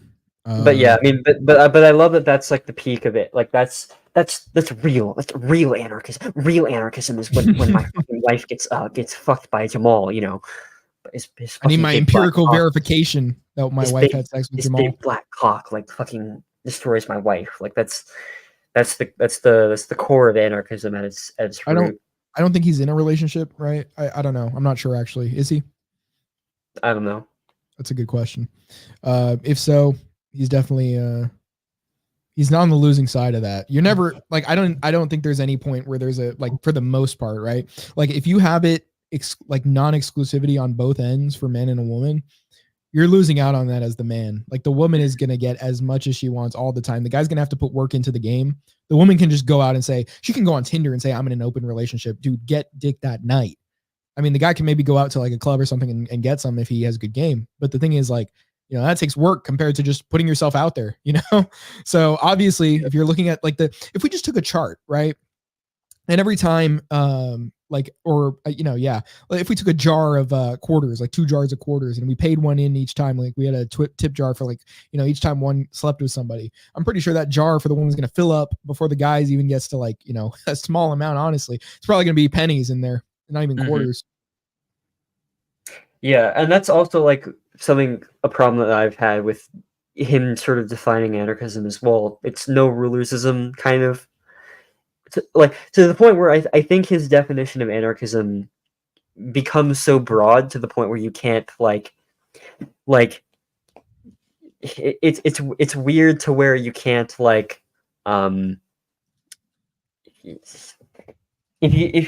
essentially like if you have different like he's sort of just defining it as like no hierarchyism where okay, well, what counts specifically a hierarchy? Like he has claimed to make that distinction, but I really would argue that that distinction really isn't as clear when he's literally arguing that like having a relationship is hierarchy, like having a family is hierarchy, like having a what from that, if you're going to take that perspective, like what wouldn't be a hierarchy from that perspective, and why does anarchism necessitate what did the early original libertarians or anarchists say about property relations and about like hierarchies and things like that?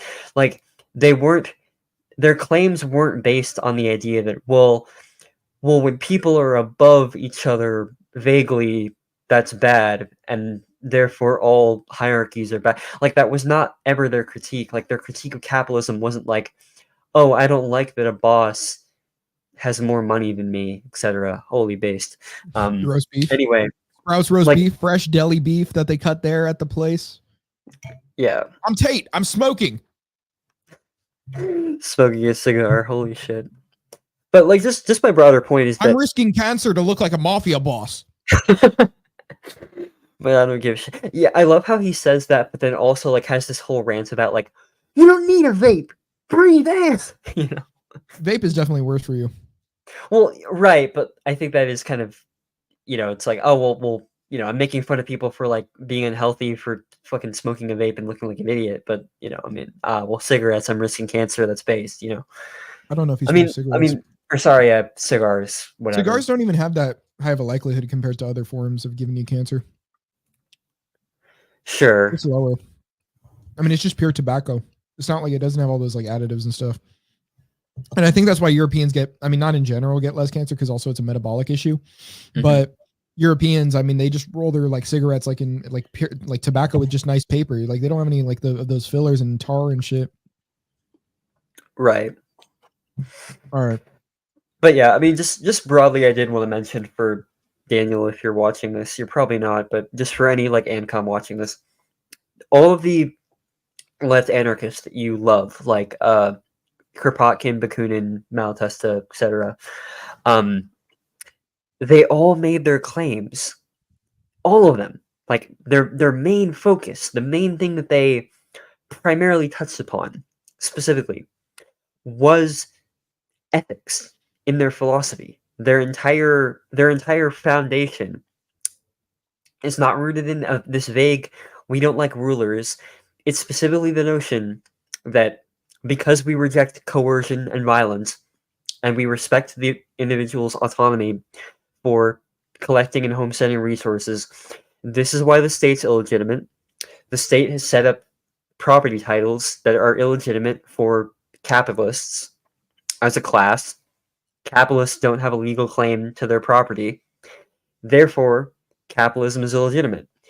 And all of the relations that we commonly see, like for instance family dynamics, or for instance these other relationships that we see, can all be tied back, or at least to a large extent tied back to the relationships that are established through property. So for instance, the whole marriage idea, like the reason why that is a hierarchy is because, why it's bad isn't just because, well, it's a hierarchy.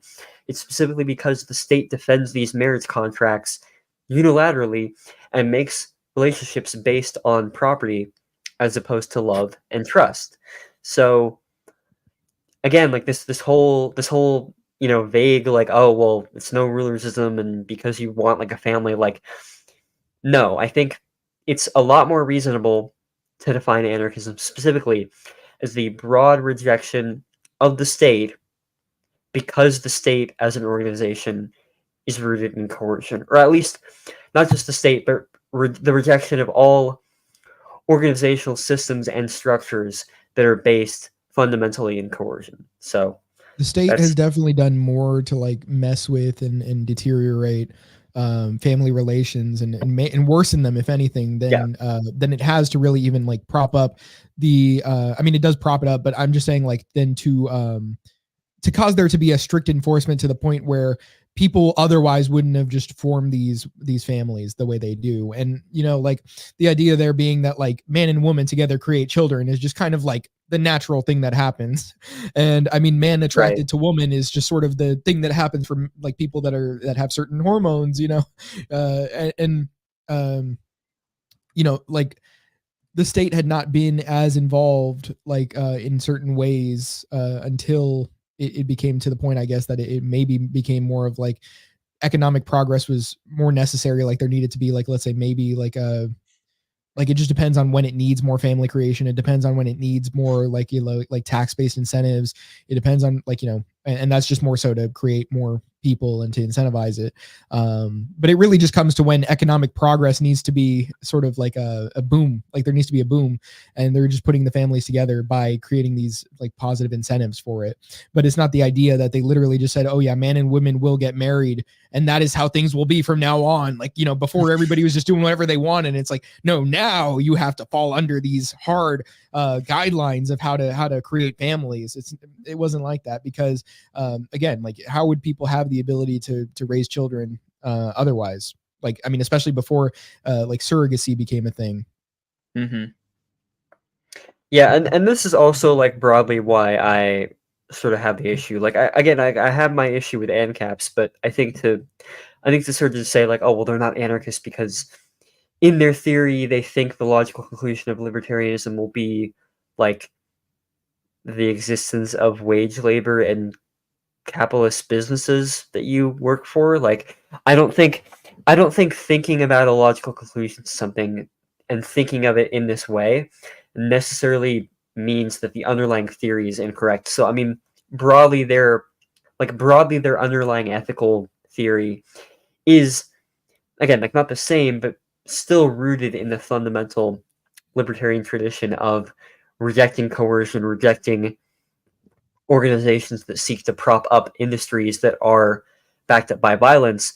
I just think they have a mistake in not realizing that these capitalist institutions that you rage against and a lot of these wage labor contracts are also propped up through the state. So, like, I think to say that, well, because they don't realize that, therefore they're not anarchists, I think is kind of ridiculous. Mm-hmm. It would be, like, in the same way that, like, I don't think that you're correct in that, you know, the logical conclusion of libertarianism is going to be communism, but just because of that, I'm not going to say that, like, your fundamental theory is incorrect. I would argue that your theory of property is somewhat incorrect, but I would argue that for different reasons. So, yeah, I think that's kind of ridiculous. Like, I think it's, like, just in the way that he defines anarchism, I think is not that accurate to what the original libertarians actually believed in and, like, the general broad theory that they espoused. So, but yeah, I mean, I'll probably write a whole video on that because I want to write a video sort of just deconstructing sort of the main debates within the libertarian movement right now and sort of attempts to gatekeep in problematic ways. All right, but so yeah, let's see what we got here. James says The far left intellectuals, not saying anarch is intellectual, tend to use obscure words and terms such as these. It's harder to attack a point when it's entirely nonsensical and vague. Yeah, and also to clarify, like I don't have a problem with the guy. I've liked some of his videos. I think they're generally good, and I think he generally is very rhetorically skilled, I'd argue, and very yeah, just generally rhetorically skilled. But yeah, I have a lot of issues with some of his content that I think is, again, generally not very clear, well elaborated, or just touching upon a lot of points that just aren't very relevant to individuals. Because like ANCOMs just get so caught up in talking about like, oh well, like the commune would be organized like X, Y, and Z, and like there's this obscure anarchist principle from like 1858 called like confederation, and like fucking like especificismo or whatever. Like that actually is a early anarchist libertarian term, but like they get caught up in like all these like vague things with theory from like the 18th century that have like no basis to just applying to reality. Whereas I feel like a lot of other libertarians, like ANCAPs, for instance, will routinely talk about things like the business cycle, how the state props up the banking industry in order to routinely collapse the economy, or talking about inflation, or talking about specific economic policies, or talking about specific state interventions that prop up certain things that are problematic. So like that's the problem, is that I don't think anarchists, leftists talk about that very much. Like they do to some extent, but they don't really focus upon that, or they don't really focus upon like the incentives of governments. Whereas I feel like they don't put the state front and center. Whereas I feel like that should be like the main thing. They'll just rant about like some fucking business owner being a dick or whatever. I don't know. But like I'm not saying like that's not important, but like they need to be elaborating specifically upon the reasons. And I think Anarch specifically has argued that, not even from the original anarchists, that he's just straight up argued that like capitalism isn't propped up by the state. Like capitalism is just kind of its own thing. Like he sort of takes the Marxian view that capitalism is just when you have voluntary markets or something like that. I mean, I don't know if he necessarily espouses that view, but from what I've gotten from his content, I think he's literally said that like capitalism, or at least the modern economy that we have, this isn't propped up by the government. Where it's like that's just so ridiculous as an anarchist to even argue. I don't even know how you can call yourself one if you're going to argue that. Actually, all the problems we see today are because of voluntary interactions, because people were able to engage with each other, because human nature is actually flawed. Here we see that there is an issue at a deep level with humanity, and we need more enforcement of these rules to fix that. It's because money exists. Oh yeah, money corrupted the soul. Let's see. See, I'm a libertarian, but I'm going to defend the state at every turn when the state wants to create welfare programs. Zach, I just bought myself a nice Monte Cristo at a Bloomington shop. So are you thinking you can outcompete me with my cheese and my beef? Are you thinking you can outcompete that? You can't. It's impossible. Let's see. Cigars are pure tobacco for the taste quality. There's health risks like laryngitis or throat cancer, but you can get cancer from living under a fucking power line. LOL. Yeah. I mean, if you're smoking like a chimney, then yeah, there's gonna be issues with it. But like smoking a cigar here and there is not really gonna do anything to you, especially not compared to the ones that you actually have to fucking inhale. Like cigars, you just keep that shit in your mouth and blow it back out. Pause. Yeah. Should ANCOMs just call themselves comms? No, not inherently. I think they just have a lot of issues. The same with ANCAPs. I'd argue that ANCOMs have more issues because they have more issues that they have. Like, I think I disagree with them more on property relations. I think I disagree with them more on some social issues. I think I disagree with them more on, like what a libertarian society would look like. I maybe would disagree with them on, strategy more. But yeah, I think it isn't still a mistake to call them like fake anarchists or whatever, because generally, okay, like let me back up a bit. I would say that it's wrong to call all of them fake. I would say that a lot of them are, but I don't think it's inherent, like just because they identify with that label that they're like fake anarchists, because a lot of them actually do have good ideas and good theory worth listening to, and generally a lot of their ideas, especially like the OG ANCOMs, had a lot of interesting and valuable contributions that really aren't that insane if you actually think about it for a moment. So for instance, Legacy Right, if you're listening specifically, was their theory of property. So their theory of property was based on usufruct norms, which is basically just it's like kind of the mutualist meme where it's like, oh yeah, you abandon your car at a grocery store, they can take it. But generally, getting aside from that obscure example, take for instance a factory, right? Like think about it this way, right? Like imagine you're a libertarian theorist, right? You hate the government, you hate the government's interventions in the economy, propping up all these business leaders and titans of industry. You hate the fact that the state cracks down on people trying to change the system. You hate the notion of the state interventioning and taxing people, right? So imagine you're like a ANCOM basically during that period, and you see the fact that all of the workers at, let's say, a factory are contributing to the product. They're making the materials. They are transforming them. You could almost say in a Lockean sense, mixing your labor with the product, right? You're the ones maintaining the factory. You're the ones keeping the factory in good working order. Every single person, hundreds of people within a single factory, are playing a significant role in transforming it, in developing it, in maintaining its use, right? So would it not make sense that all these groups of people should have some kind of democratic or collective say in the property? Now, of course, you could disagree. Like, I would disagree with that argument, for example, because I think Zulu has made a good argument about collective property being invalid.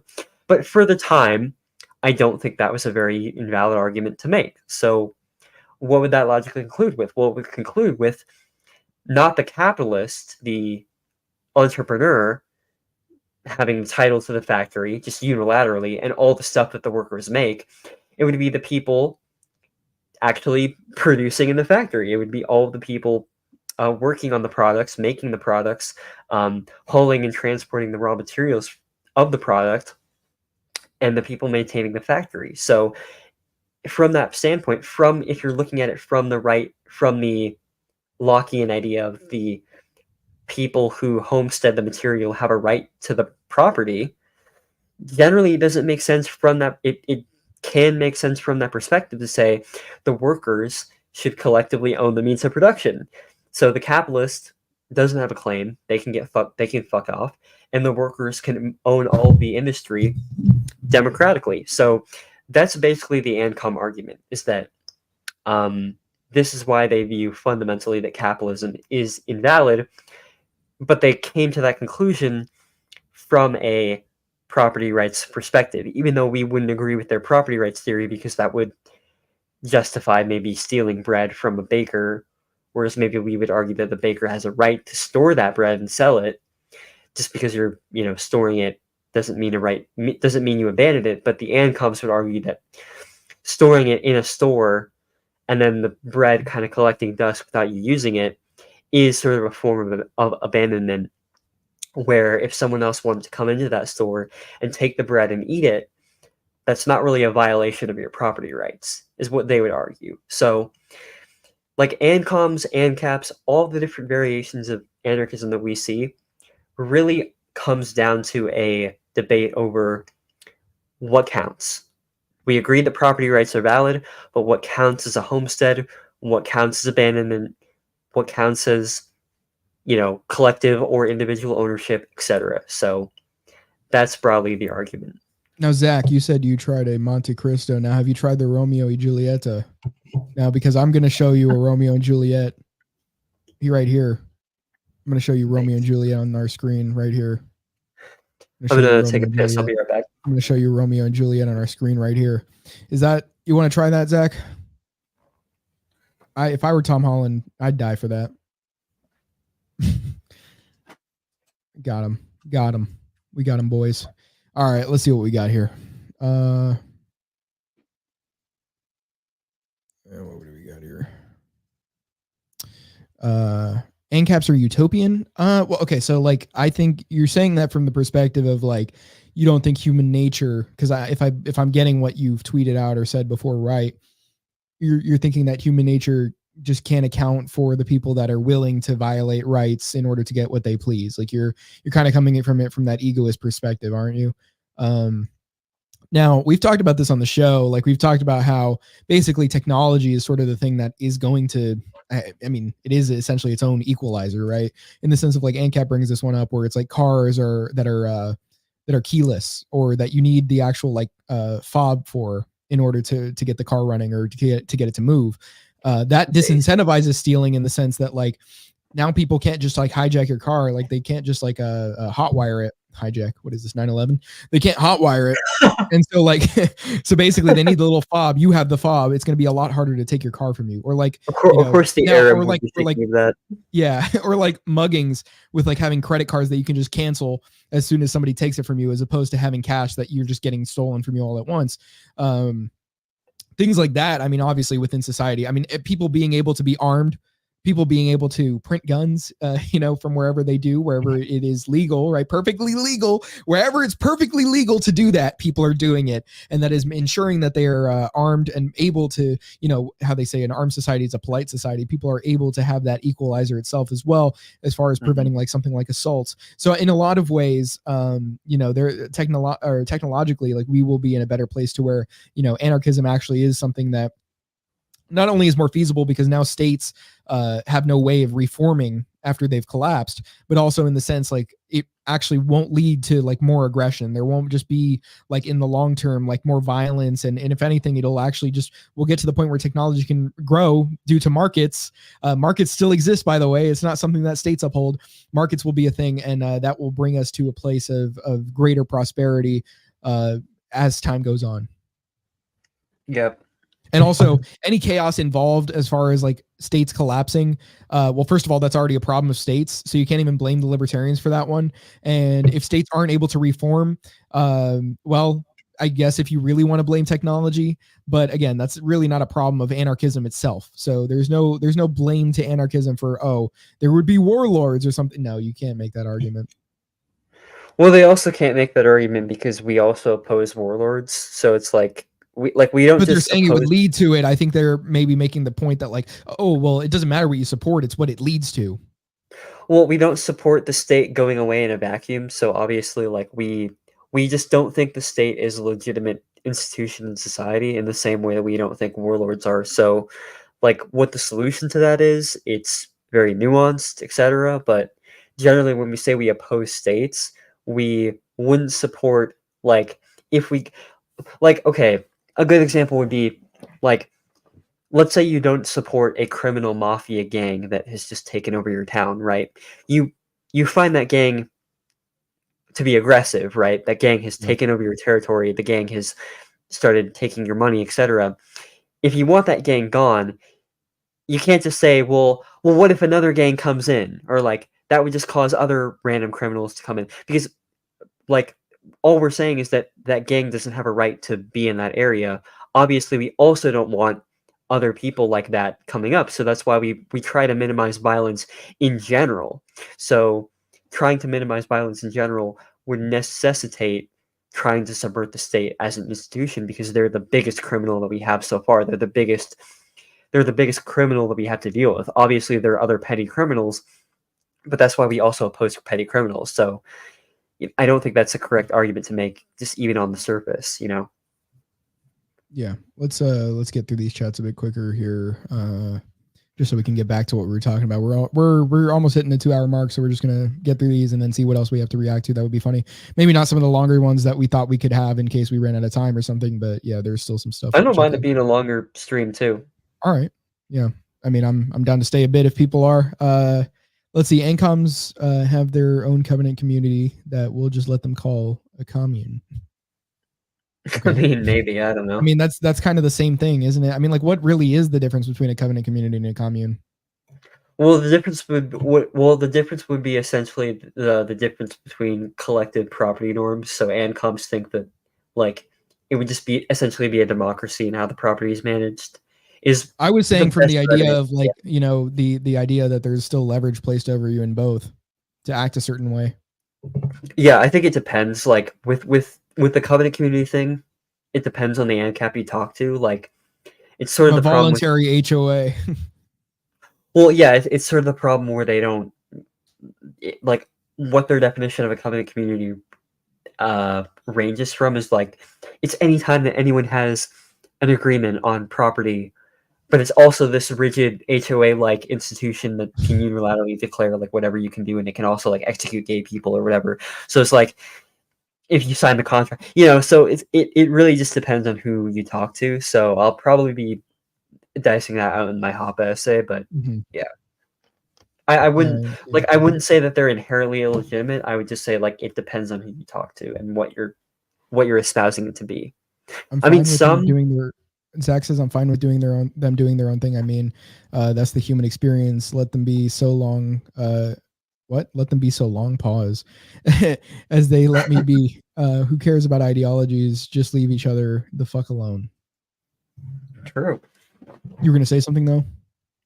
I was just gonna say like if there's some rare instances where it's like if they're claiming like oh it was like an HOA, I wouldn't claim that like HOAs themselves are aggressive in the sense that like the person who's owning the property is acting aggressively inherently toward you. I would just say that I think the broad conditions that allow those types of institutions to come into being in the first place can only be established through like state legislative fiat. So for instance, like state monopolies on land or externalizing maintenance costs to where, you know, HOAs are the only thing that's affordable, etc.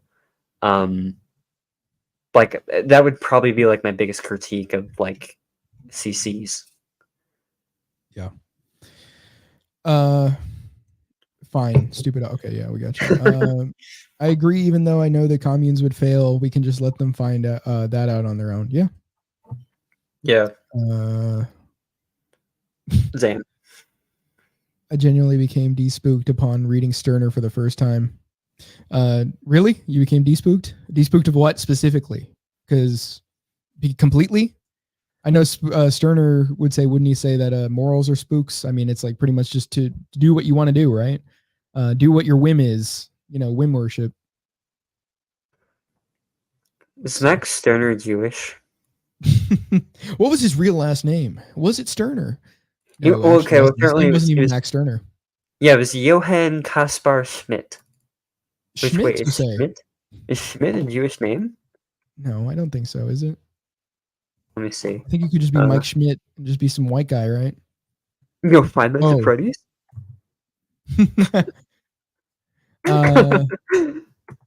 No more spookifying spooks from your spooky scary skeletons. If anyone doesn't know this about me, I know quite a bit about like the FNAF lore. So if anyone wants to, dude, we'll tell you about the FNAF lore for sure. Commune is when equality. Covenant community is when Catholic conquistadors. Oh yeah, Tradcath conquistador, right? I'm not a Chad. I'm a Tradcath conquistador. I'm joking about the Sterner Post LMAO. Yeah, okay. Well. Okay, it's not a. You can despook you from certain things and it would be fine, but honestly, I think if you just read Sterner forever, you might just kill yourself. Whoa, I didn't say that. Self-delete. Don't censor me. Bathtub socket. Ancat, we got to talk about FNAF sometime, dude. Talk about it in the server. Are you in the Ancat server though? Yeah, James. I think you're in here. I don't know. About it in either one, man. If you're not, find my channel, you know, into the Agora, and it's linked in the title, and DM me on Discord. Okay, so let's see what we got here on the reactions. Oh yeah, I never showed that. You know what I'm craving right now? What? Could be because I'm drunk a bit, but Jack in the Box. Bro wants seed oils while he's drinking. Least protective thing. The PUFAs How and much the do you know alcohol is are competing. look, I'll fully admit that fast food's not great for you. It's slop, but it's good. I'm craving it. So you mentioned this It's one to like a mention on burger, stream I'll because I try. posted on the. Oh yeah. You mentioned this yes. one in the server, in my server, because I was talking about. Well, no, I put it in my server. You mentioned it to me today as far as what we could react to. Yes. I suppose this is the solution to Mr. Bayron, who is talking about how bourgeois property titles need to be ignored by the lower classes in order for there to be a rise of the proletariat. Now, I have a different solution. I say we do suburban Sharia law. So if you're living in the suburbs, this is for you. And if not, still, you could adhere to this. But basically, this guy lays out the groundwork for how he's going to interact with his wife, his friends' wives, and so on. So if he has to text something to a wife, meaning a wife of his friends, he's going to send it to her husband, which would probably be one of his guy friends, and he would share it with her. Or he would send it to a group chat that they're both a part of. That's fair. That one's really good way of interacting. So I actually have notes on all of these. I think the first two are a little bit overboard. Really? But I would say that. Let me read the first. Let me read the second one too. I would say the last three are reasonable. Well, let me read the second one so we can talk about. Is that all your notes, or do you have like one specifically on each one?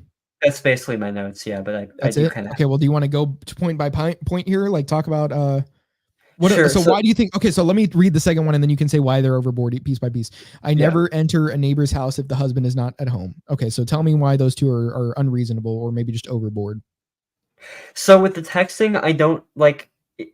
If you guys are I don't see necessarily why just in general guys can't have like if you can't text like literally anything to someone like to the wife I feel like this is being kind of like a paranoid schizo and like he can't talk to like any man, he can't talk to like any man at all like for anything platonic like because like he'll probably cheat, like she'll probably like cheat on me or like find another guy. Like I think that's kind of like just being kind of a paranoid schizophrenic about that. Like I get it in some instances, but generally I would say that is just going a bit overboard in that instance. So I would say like this is keeping your friends and their wives, right? It's in the sense of like you're basically not creating this platonic relationship between the friend's wife. It's more so like, by extension, I know her, but it's not to the point because like you're basically at the point in, if you're married, you're not really having ideally, you're not really like, you don't have a purpose in having friends that are of the opposite sex at that point. Like there isn't really much of a purpose in that.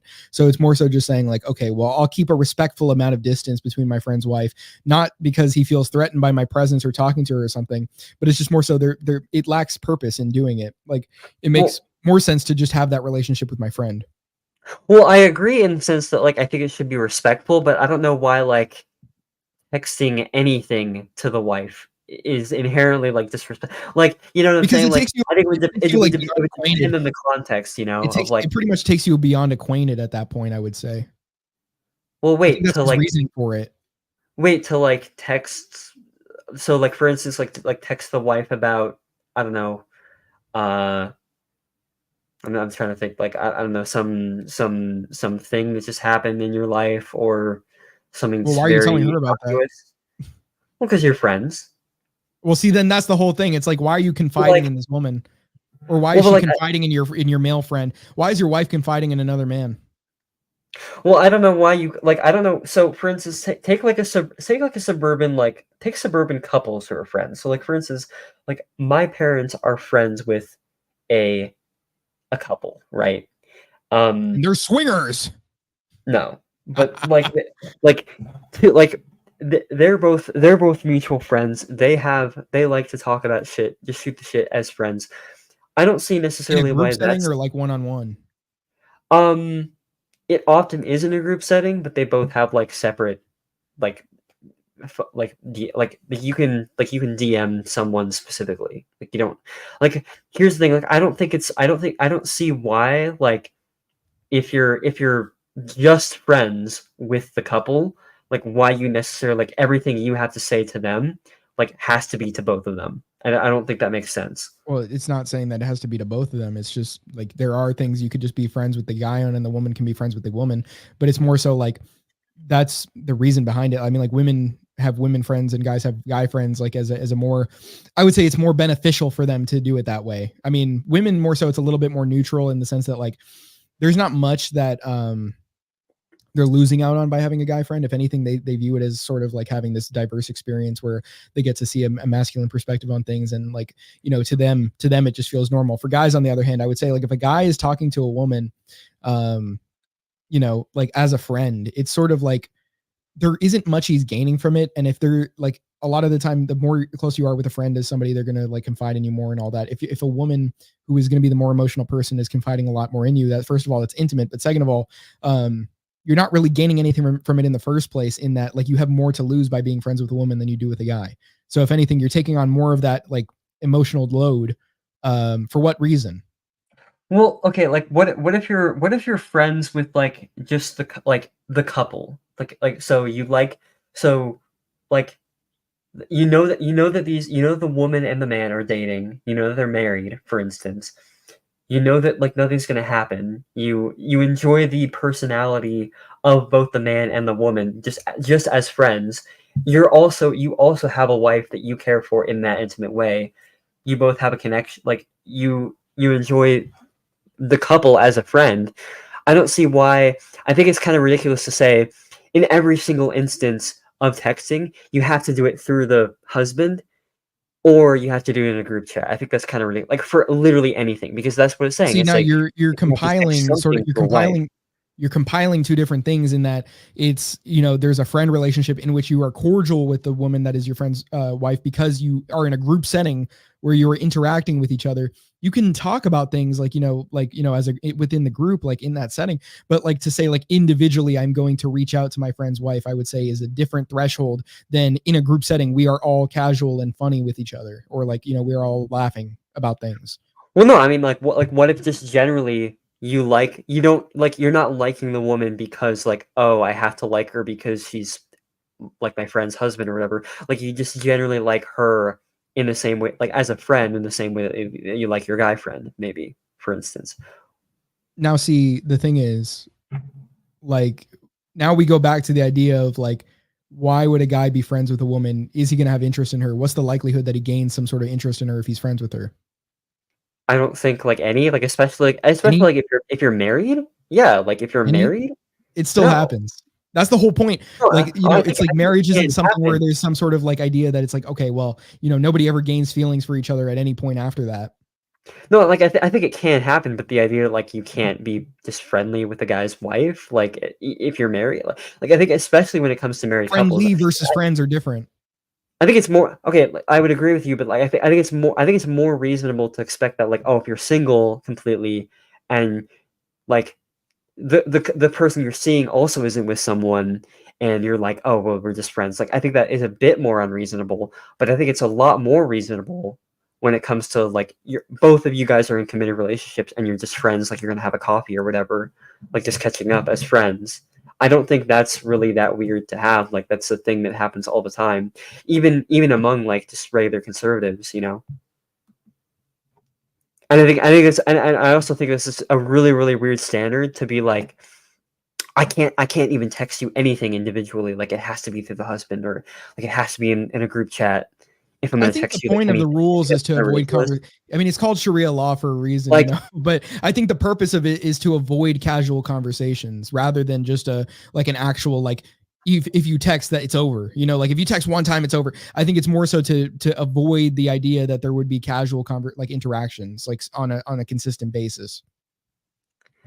I don't even think that, like, I think it would just depend on the context. Like, I think that you should, like, that's why I thought that number one was kind of ridiculous, is because, like, I don't even, like, I would agree that, like, yes, if you're, like, being a little too friendly with the woman, like, oh, yeah, we're spending time together all the time, like, we're hanging out, like, once a week, or, like, once every couple weeks, or, like, even a couple times a month, like, I think that's a little, like, weird, or, like, you're having a bunch of conversation with each other behind the wife's back, like, I think that's kind of weird as well, or, like, talking to her more than you would your guy friends, like that's another thing too. So I'm not even saying that like just texting a woman can't lead to some problematic things, but I don't see why that has to be the case inherently, and I don't see why again, like this rule has to be instated where you can't ever text anything under any context to a woman just because she's a woman, you know. Okay, so So, like, I'm pretty the sure ridiculousness of it. like there's a disconnect in your mind between the idea that like because there is some likelihood that it won't happen.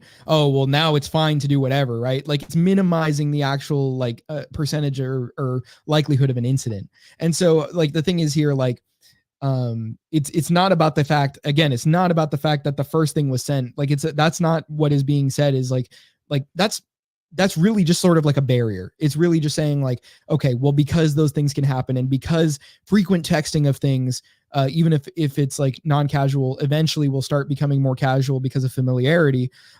You're going to start seeing more and more of that. And so like the more it happens, the more of the likelihood that there is an incident occurring even takes place. So in order to prevent that from happening in the first place, here is a barrier that will be placed on the original like amount of incidents that, or not incidents, but the original amount of sort of like communications that will even take place, as to avoid anything happening later down the road.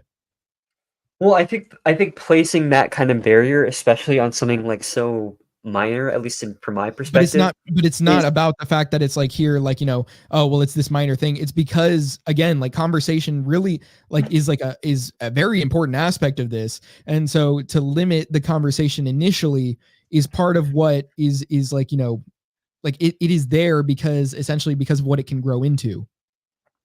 Well, but I think that's kind of ridiculous in the sense that like anything can almost kind of grow into anything. Like if you really don't have a trust in your partner, then if you have that level of trust, then really like the logical conclusion of that would literally just be not letting her go anywhere, because there's a slight chance that she might talk to a man, and if she talks to a man, that's gonna like you could make this argument for literally anything. She has to like, you know, it's the argument kind of that Muslims make, where it's like you have to like literally not dress up in anything other than like a black robe when you're you know, like because there's a like 1% chance that like if she looks at like a man looks at her and then they talk at one point when you're away and you're getting coffee and you're getting cucked. Like I think if anything, that is the most cucked behavior, because you're so, I feel like it's almost like a self-conscious behavior in that you don't trust that you're good enough to have your woman even be around any other man, because the man will just you don't trust that she's not immediately going to fall for some other guy. Whereas like if you have confidence in yourself that you're actually like she's going to fall for you no matter what, like. Right. Okay, but I get your point. Like, ridiculous, you know? I get your point, but like, yeah. Do you think that there is any sort of threshold there that should be placed? Because like, basically, like, are you thinking it's self-conscious all along the way? Like, you know, really, it doesn't matter how much he's talking to other guys as long as there's like no flirting. Like, for you to not have to be like, you know, at this point where you're thinking like maybe there should be some cutoff for it. Well, I think generally, like, you can make like suspicions to where it's like. No, but I'm saying like, is it self-conscious to say like she shouldn't have very close guy friends? Because that is like, where does the self-consciousness begin in your mind? Like, I don't know. Sorry, I'm a little bit gross tipsy. Like, could you explain that again? Like, just okay, like, where, because you're saying it's self-conscious to be at that level of like scrutiny for it, but at which point does it become self-conscious, and at which point is it just still like being precautious? Like, is there some sort of point in which you're actually just being reasonable and saying actually there do need to be some sort of limitations for behavior other than just like no flirting or something, because the idea of being so intimate even on like a friend level will like, I mean, it increases the likelihood significantly if you have a very close guy friend, let's say. I think you could, but I think you'd have to make the argument that like the chance, like generally people who, so for instance, like let's talk about like the guy friend thing. Like she has like 3 different guy friends and she's all like really, really close with them, you know, quote unquote close, where it's like, look, I would be fine with you having like these guy friends if you genuinely were like in a vacuum, not at all intimate with them. But generally, I never. Why does she want them? Well, but that's okay. But that's the thing. Like, that's what I would argue, is that generally people who have those types of relationships generally are looking for other men, or at least like aren't satisfied with me, or etc. Right. So like I think it's ridiculous. Like I guess I would say like I think it's ridiculous to say, okay, well, like if you are genuinely friends with them, etc., that's fine. But I think it would be reasonable to develop some kind of suspicion of distrust if you saw But you're someone saying you engaging in think that it's kind of fine for her to behavior. be friends with guys to whatever level, as long as you know it's like there's nothing intimate happening. Well, as long as you think there's nothing intimate happening, I should As long say. as you know, but that's the problem with those What can kind of be you relationships think? And is that you but can't ever also know. I So that's don't really think that like women who like really are getting everything from their guy that they want to get from a man are really looking for guy friends. Like I had this, okay, I'm not going to name who it is, but I had this friend who was dating a girl, and she at one point said, I think we like I don't even know if I think she said we should, but she was basically saying like I think I should find some guy friends or something. And quite literally that is what led to like another guy being the one that she ended up with. And the reason she had asked about that was, I mean, it wasn't like, I guess it was kind of obvious to the guy, but she kept gaslighting him about it and being like, oh, you're just being self-conscious. Like, you know, so basically for him to not want her to have the guy friend in the first place was sort of that, like, you know, she was trying to avoid the barrier because she knew she wanted to just what is it? Like monkey branch or whatever it is, onto the next guy. Mm-hmm. Yeah. I mean, I would say that like, I think it's unreasonable to say like, I'm gonna put this limit on like we're cutting our relationship off if you talk to X, Y, and Z guys and they're like and you're intimate with them this much or you're talking with them this much, etc. I think the more reasonable take would be like I'm not gonna forbid it in the relationship, but I am just gonna be like that is kind of make me uncomfortable or at least sus a little bit if you were to say of like, hey, why are you this intimate? Like, what are the reasons? Like, what are you guys talking about? Like, I would be a bit more like, it would give me more reasons to distrust you only because generally it's not very common for women to do that kind of thing, to be that intimate with a lot of guys and not eventually like want to cheat on them with me. Yeah. I think the thing is here, if you're suspicious of it in the first place, if you're suspicious of it in the first place, you actually may have a good reason to believe it. I'm saying you're saying they might be self-conscious, but the point here being, if you are that or if you are that suspicious, or if you are that self-conscious, or if you are that like either one, if it's valid suspicion or self-conscious, whatever it is, yeah, you need to point that out, or not even point it out in the sense of like we need to have a serious conversation about this. No, you need to take action on it. You can't just let it happen. You have to do something, whether that be like you end it with her because you're like, well, I don't see why you would need that, or I mean, you do something like, I mean, if it really is a self-conscious thing, if it actually purely is that, do something about yourself to boost your self-confidence and make yourself more appealing to, you know, I guess like potential female friends, I suppose. Maybe just get more women friends or something. I don't know. Like I don't know why you'd want to do that, but if you really want to even things out or something, if that makes you feel better, I guess. But point being is like, don't just sit there and say like, well, I don't feel right about this, but I'm not going to say anything. You know, I just want to make sure, you know, nothing's going to happen. But that may just be wrong of me to think. No, I mean, like, you know, like make some sort of change because clearly something isn't right, whatever that may be.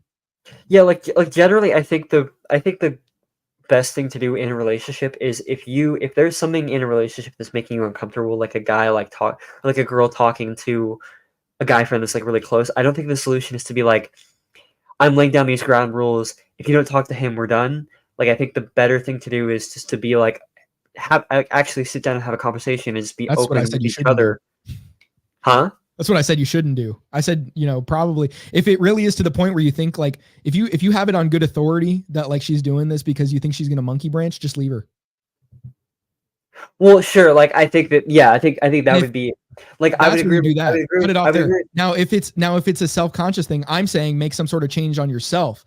Like boost your self-confidence doing something.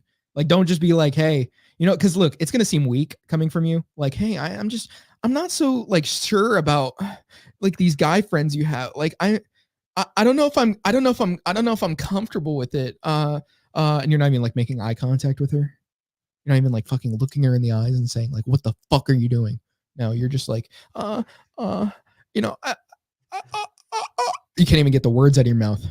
No, you don't want to be like that. You've lost.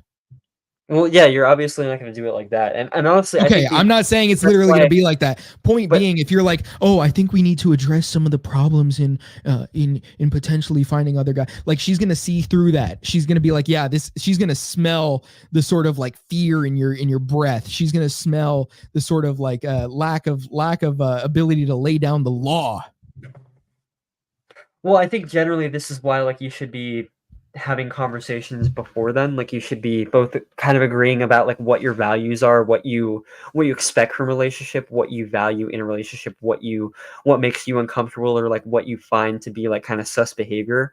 And like actually knowing the context of what their friendships or what they view friendships to be like, etc. So like, well, look, I mean, once you're already in that position, you shouldn't be having another conversation, because if you've already made it clear, you've already made it clear.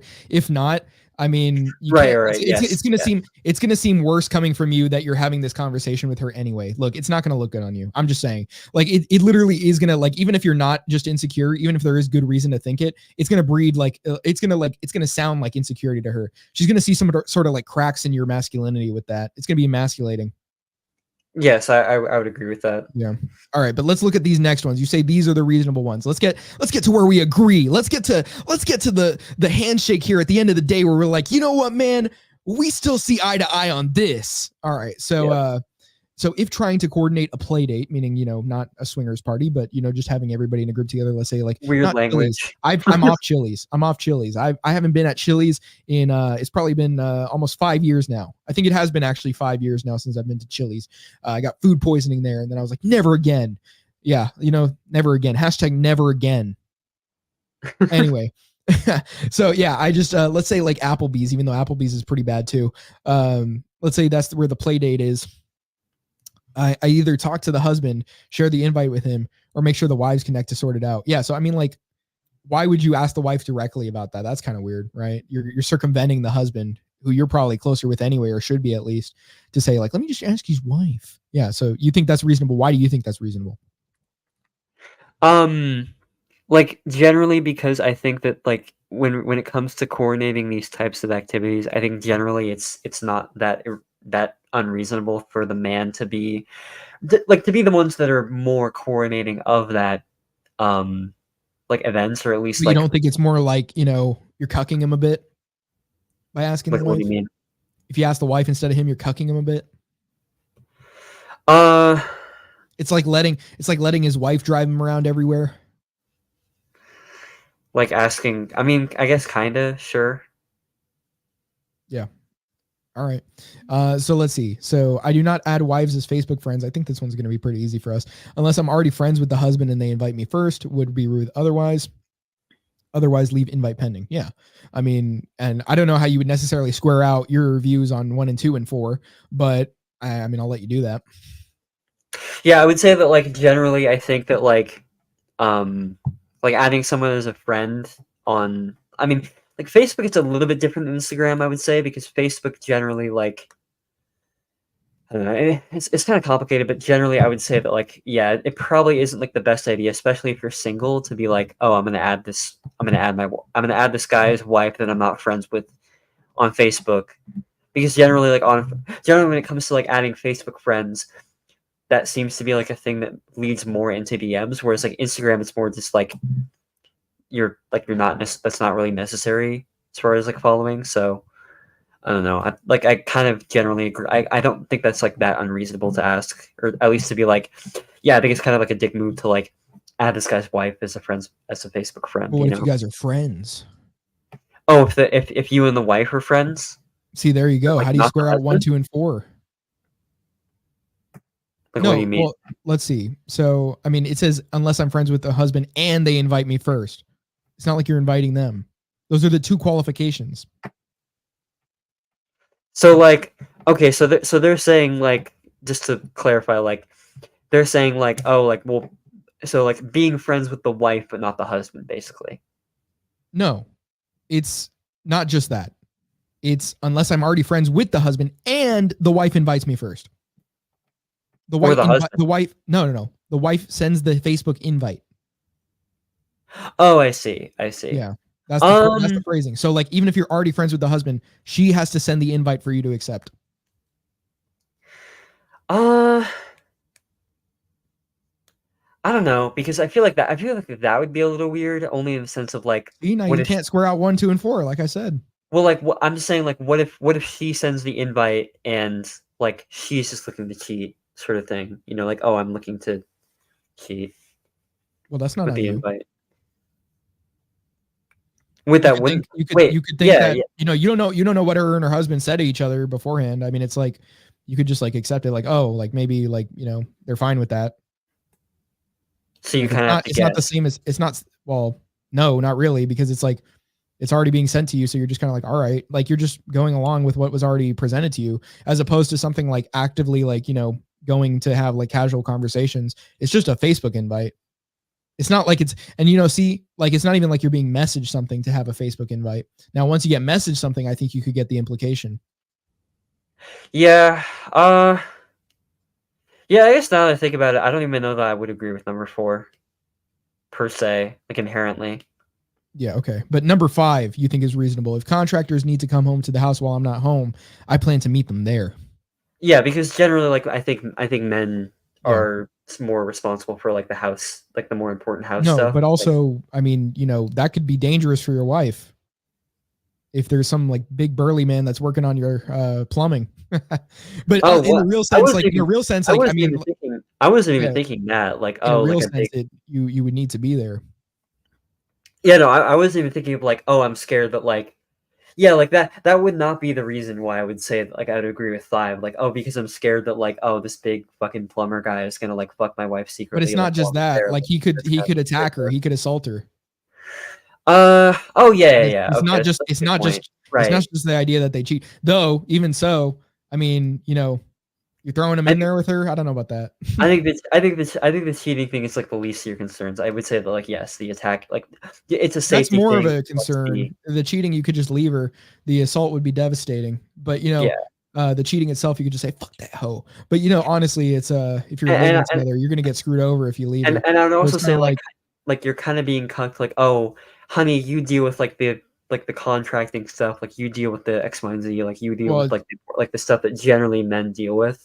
He already assumed that he's doing that. It's just that the only coordination would be her opening the door and saying if something's wrong. Like saying what's wrong. Yeah. Problem. Like he's already contacting the contractors.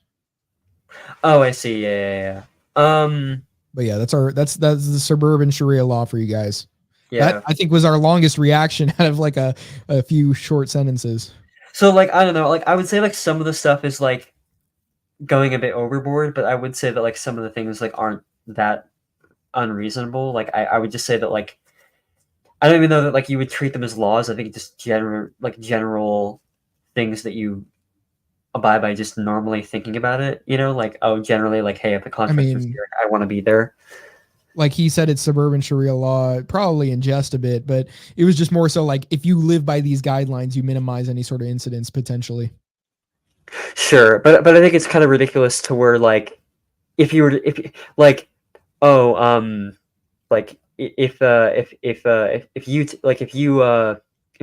had all text the, like I think the first one is like the most ridiculous to me of the whole, like, oh, if you had all text the wife like without you actually, I really don't again, I'm gonna leave it here because we keep going back on it.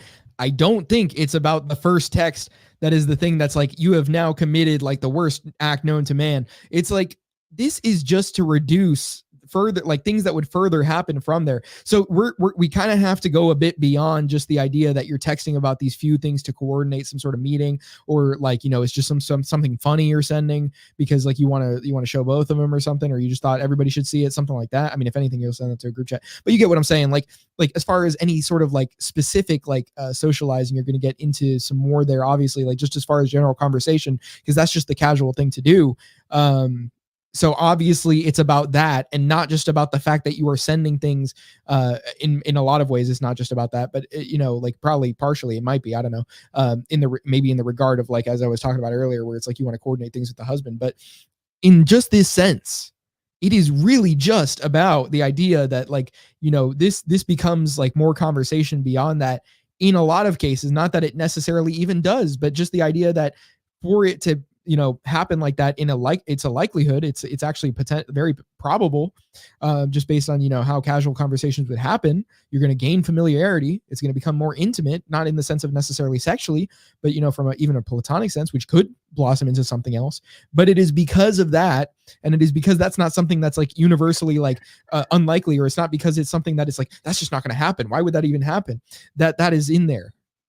I don't know. I think the only thing I would say, just on top of that, just and final thing, is just I think he should have made that more clear, if that makes sense. Okay. Like, because I mean, that from that perspective, I think just to not take it any further, I would have some disagreements with that, but that's more reasonable than what the initial tweet said, because the initial tweet I mean, he didn't really list out any reasonings as Sharia law. Well, no, really like he was treating it as like, if he sends a single text, like that is a breaking of the suburban code, basically. I mean, So I think like I'm saying the reason that would be instituted is because of that. I'm just saying like the reason it would be instituted is because of that. Because if you're to apply something so broadly, I mean, obviously you need some sort of guideline for it. And so he's just saying like he thinks that the first one, since it's like he thinks the barrier should be placed there. If you think it's like, oh, well, don't text casually beyond any sort of like small things that need to be communicated quickly, then that's not even too much of a difference as far as the actual like level of like how much you're getting into it technically. And maybe that satisfies you more on the answer. Sure, but like that's what I mainly had contention with, is that he was like saying literally anything is what I got from that. Like, not even just like, oh, you send a meme to the wife only, and like, oh, but you have to, the husband has to see it too. Like, why can't? I think that's kind of ridiculous. So, but I think you would agree generally that is ridiculous. But I would just argue that that's what the tweet was implying by saying just any text. Would you agree with that? I mean, I already stated my position on it. Pretty clearly. Okay, yeah, we can move on. So let's see. We were thinking about maybe doing like looking at Andrew Wilson versus Lauren Chen. I don't think we need to get into that, honestly. Don't think so. Yeah. I mean, what do you think? Yeah, that was, I mean, honestly, just a quick review of the conversation. I didn't catch all of it. Maybe I will, and then reply again about this. But yeah, like we said, it just kind of goes in circles. And like, honestly, it's like, there's not really much to actually be informed on by watching it. It's just more so like, oh, check out man owns like this feminist or Christian, check it out. It's kind of just more on that. It's not really anything like substantial.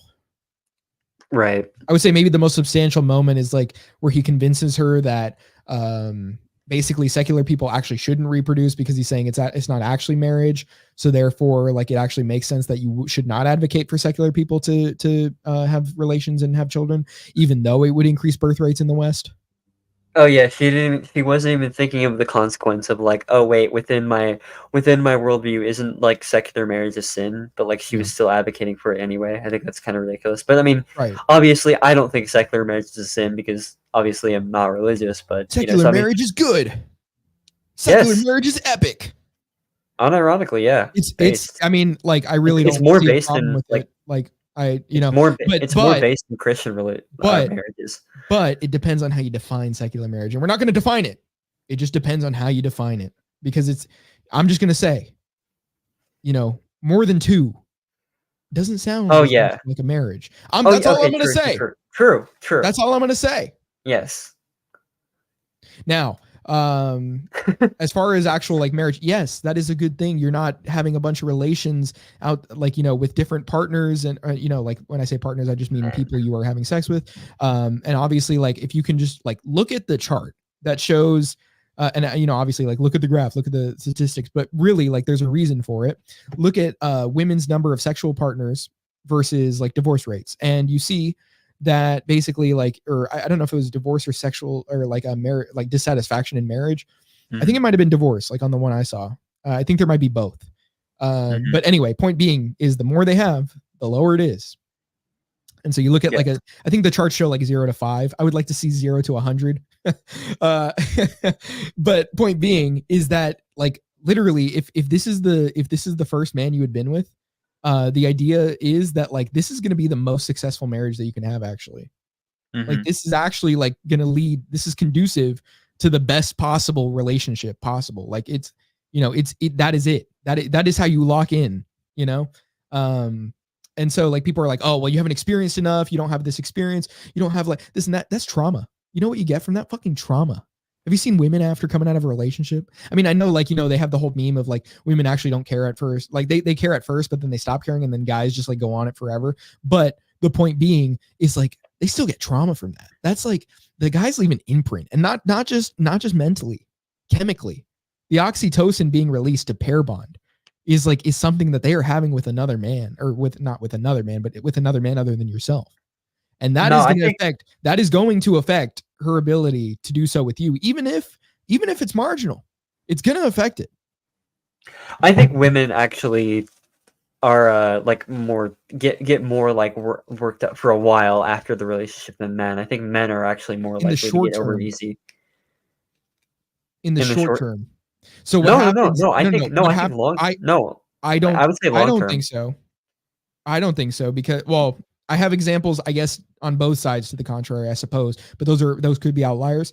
I think in general, though, what I've noticed is that like women will take it really hard at first, but get on from it like pretty quick compared to men. Men will like either act or just feel as if they don't actually feel it at first. Then it hits and then it stays for a long time.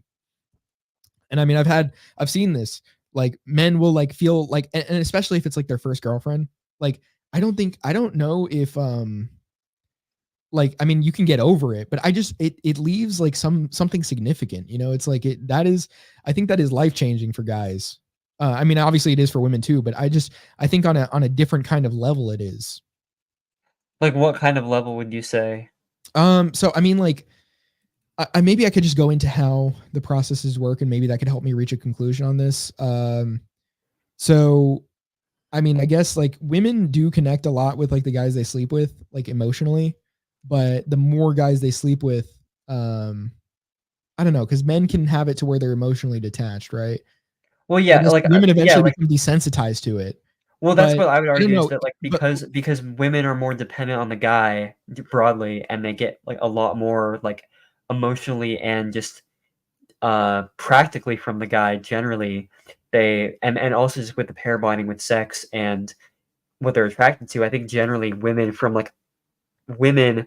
being in that relationship for a while, and I've seen it personally, is that they get like a lot more affected, like when they lose that protector, they lose that pair bonding person, they lose the person who like they got a lot more from. But generally, it devastates them a lot more because they I mean, and you've seen those like memes where it's like oh, I'm like, you know, like I'm fertile, and I get like literally obsessed with the guy because I'm ovulating or whatever. I've seen memes of what I'm talking about too, like where it's like no, girls get over it, and then the guys have like trauma from it, or they're like really depressed over it. But my point was more so that like what was it? My bad. I actually kind of lost it. I was having it, and then I kind of lost it. It was like a ruined orgasm there. Now the thing is, like, holy shit, guys, especially like because like if it's like their first relationship as well, when they're like with that girl, they experience a different kind of love than it seems like, based on what I've read and how people seem to experience life, that they don't actually get later on in life from women. Like there seems to be like, especially when you're younger, you get more of this like unconditional love, as opposed to once you become a man, it's like you actually, like, you know, older, you actually have to be that provider to get anything from women or get attention or anything like that. And so like it becomes the point where guys kind of lose out on something if they're not with like the woman they were originally with, especially if it's not like your like high school girlfriend or something, or like even like early college, maybe you kind of lose that relationship that you had. Like you don't really get that back later in life for the most part. I mean, there can be exceptions to that. And it honestly depends on like how old the woman you are with, because I think it's like the fact that I think it might stem from the fact that women are just racking up bodies, and eventually like they just get desensitized to this. They just start looking for what guys can offer them as far as like, I mean, like obviously the provider part, like they are looking for provision, but they get to the point where it's like the guy doesn't even become the thing like they like love to that level anymore. But also like I had heard that like, well, I think this one was Sam Hyde that he said this, but he was basically saying like the love that a parent has for a kid is like in a sense equivalent for the love a guy has for a woman. Whereas like like even though the kid loves the parent, like that you're never going to get that same level of love back because of how much you love that that person. So basically, like, you know, the way a parent would feel toward their child is the way a guy would feel toward his woman, where that level of love, like that he would feel for her, isn't something that like he would necessarily receive back like to that same extent, because it's just like she wouldn't even know how he feels. But it just depends on the relationship, obviously, because you can, I mean, just as you can have shitty parents, right? But I'm just saying, in the general sense of like how parents feel, that is a true statement. In the general sense of how guys feel when they love a woman, that is a true statement. And so, like, you know, I would say that's probably what happens, like maybe as like either as like women get older, or maybe just as guys realize it, like that this is actually the case. Things start to feel different as they age. And so I think that's where that's stemming from. I think I would argue that like the meme where it's like, oh yes, the woman is sad at first, but then gets over it eventually. But like the guy is sort of fine at first and then has it for a long time. I think that meme honestly just stems from a lot of women, like, again, like fucking a lot of guys, like having like 4 relationships before the guy has his first fuck. So Yeah. that devastates him more generally. So like I Yeah. would argue that like the amount of bodies that you have is going to play into that. But I'm just saying, like, if we're going to have like an equal level, a guy having a relationship for a year, a woman having a committed relationship for a year, they've both only had one body, for instance. I think the woman generally is going to feel a lot more devastation, just if all things being equal, because she has like a lot of those more like pair bonding. She has a lot more like she gets a lot more from the guy. Like for men, I feel like women are generally there for like the comfort, the, you know, the generally the sex a lot of times, because, you know, generally, like, if you're the one out protecting, you're the one out doing the work, etc., you want to come home, you want to have a nice meal, you want to have something pretty to look at, you want Did you pray today? you want to have that release sexually, right? Yeah, exactly. But for women, the man, they get like everything from, they get like the fucking like emotional fucking like dedication, they get like the protection, they get like all the advice from, they get like so much shit from the guy, compared to the man, who generally it's more like a lot of aesthetics and a lot of just feeling good, right? So generally when women lose that guy, the guy abandons them or the guy cheats on them, the woman just like freaks out emotionally for like a whole year plus. And then and you've seen this with the meme where it's like, should I get back together with him for the plot, you know, like he's worth it, you know, like this guy, you know, like, I mean, you've seen this, right? Like, so generally I think women get a lot more broken up from these relationships than guys do. For the that plot. would be my argument. I can definitely relate to the plot. Yeah. Doing things for the plot, I definitely relate to that.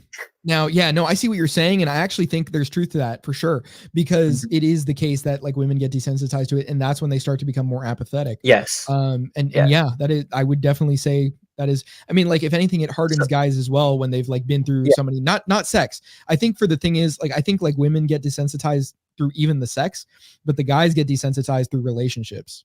I think it might be inverted in the sense of like, you know how like guys, they don't have to feel emotional to have the sex, but women do. Even so, I think like that's why it's inverted, because women do have to have that emotional feeling for the sex. They do have to have that emotional connection, but the guys are so invested in the relationships that that's what does it for them. Like, it's for women, it's kind of regardless. Like, so if they have sex, it's going to kind of do it for them regardless. But guys, they have to have that sex, and then they'll start feeling devastated. They have to have that relationship, and they'll start feeling devastated because of what they're losing. Yeah. So I would agree with you 100%, only when it comes to like, you know, the girls who are like just having a quick fuck, like having a bunch of quick fucks, and then get maybe into some, you know, casual relationship or whatever, they're not as devastated, compared to the guy that's, you know, maybe is a virgin or maybe has only fucked a couple bodies. Like, I could see that as like being a lot more different, because the tables are like the balance of, you know, who you've been with, the experience that you have is completely shifted. I would just argue that I think that when things are a lot more balanced out, where the girl really gets into a relationship where like she's like crazy about the guy, like she loves the guy, she got so much from the guy, and the guy felt the same way, I would generally feel like if that balance is a bit more even, generally the woman is going to feel like a lot more like dependence, a lot more like emotional loss from losing all of the things that she was getting from that guy that she was dependent on, you know, because generally like men are very independent. They're a lot more like, generally men, I think men can survive a lot more without women, even though of course men, I think, need women in a lot of aspects. I think women are a lot more dependent on the man in their life to. Oh no, they choose the be the bear. one. You heard about that? Oh yeah. They would rather be with a wild bear than a man. Yeah, they need the bear instead. But I get your point with that. And That's yeah, retarded, no, obviously. I mean, but yeah. I do agree. I think this is like why it makes sense to not be with a woman that has more bodies than you. However rare Yep. that is these days. Yep. That's why it makes sense to have a woman that has less bodies, and optimally a woman that has like little to none, right?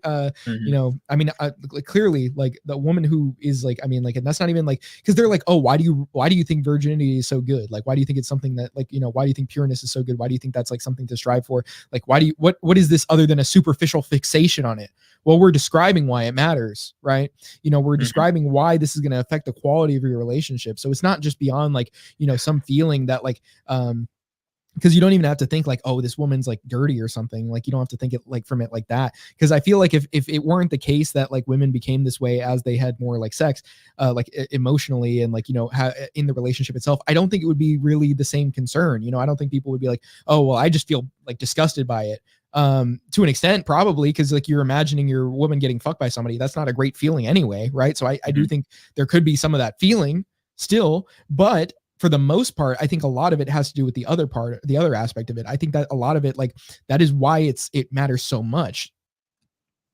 Yeah, I would argue the other reason, I was watching this video that explained it very well, where it's like, men and women just biologically, men have infinite amounts of sperm, women have a limited number of eggs, right? So generally, the rule in biology is that men are biologically wired to instinctually fuck as many women as possible, not be that picky with regards to their mate, but obviously be picky to some extent, you know, because you want better offspring, etc.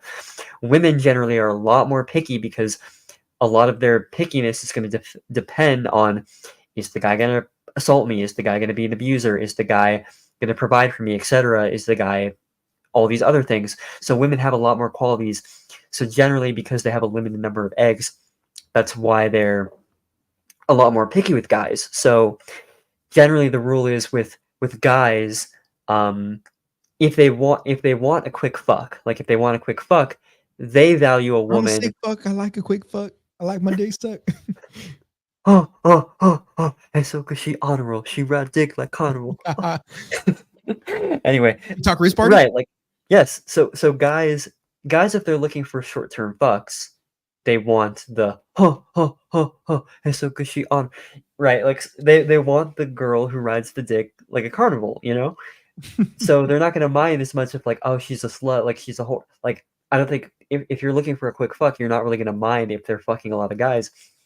But if you want to commit a relationship, you almost want the opposite. You don't want the girl to be a slut. You want her to basically be a virgin. Whereas, like, again, like if you're at a frat party, if you're at a frat party looking to fuck a girl, you don't want her to be the type that's like gonna reject you if you're right. Like, you're the exact opposite. So yeah, you know, so if you're looking for long-term committed relationships, you don't want that, because specifically you view women who are that open as not being as picky, as not being as as not valuing guys that are that high quality, and also letting themselves to be more open to you know, lower value guys, etc. So I don't think it's that contradictory for men depending on where they value, because I feel like a lot of feminists will say, well, guys want me to be not a slut at all, but then when I'm with them, they want me to be a slut. You know, it's like, well, yeah, that's because at different stages in a guy's life, they're going to value different things. So, you know, again, if they're at a frat party, yeah, they want you to be very open and fuck them, right? Like, they don't really care if you have 100 bodies. In fact, they probably want you to have 100 bodies because it's going to be more like. Well, I don't know about all that. Well, no. Well, I mean, I'm just saying. I don't know like, about 100 bodies. Maybe not 100. Yeah, because STDs, but like. And also, if you're with her and like, you know, all those guys were in there, do not go down on that. You know, I saw like this post about like, there's this guy that I think it's Homath. I think that's the account name, and he does this thing where like he examines these hoes. I mean, you know. And they're talking about things that they have complaints about guys with, and he explains basically as this big journal about why he shows that like things are the case, you know, in reality. And so he has all these like illustrations. Actually, let me see if I can pull it up. Let's see if we can pull it up. That would be good. This is called a reaction stream for a reason. Yes. Home math. Home math explains. No. Home math. See, I don't know if he has that. I mean, he probably has that as a video. I just don't know what to type in the. Let's see. I don't know if I could type cunnilingus, you know? How about eat pussy? You think that's going to work? Nope. Home math. Return favor. How about that? That's what it's called. Return the favor. Yeah. Home math.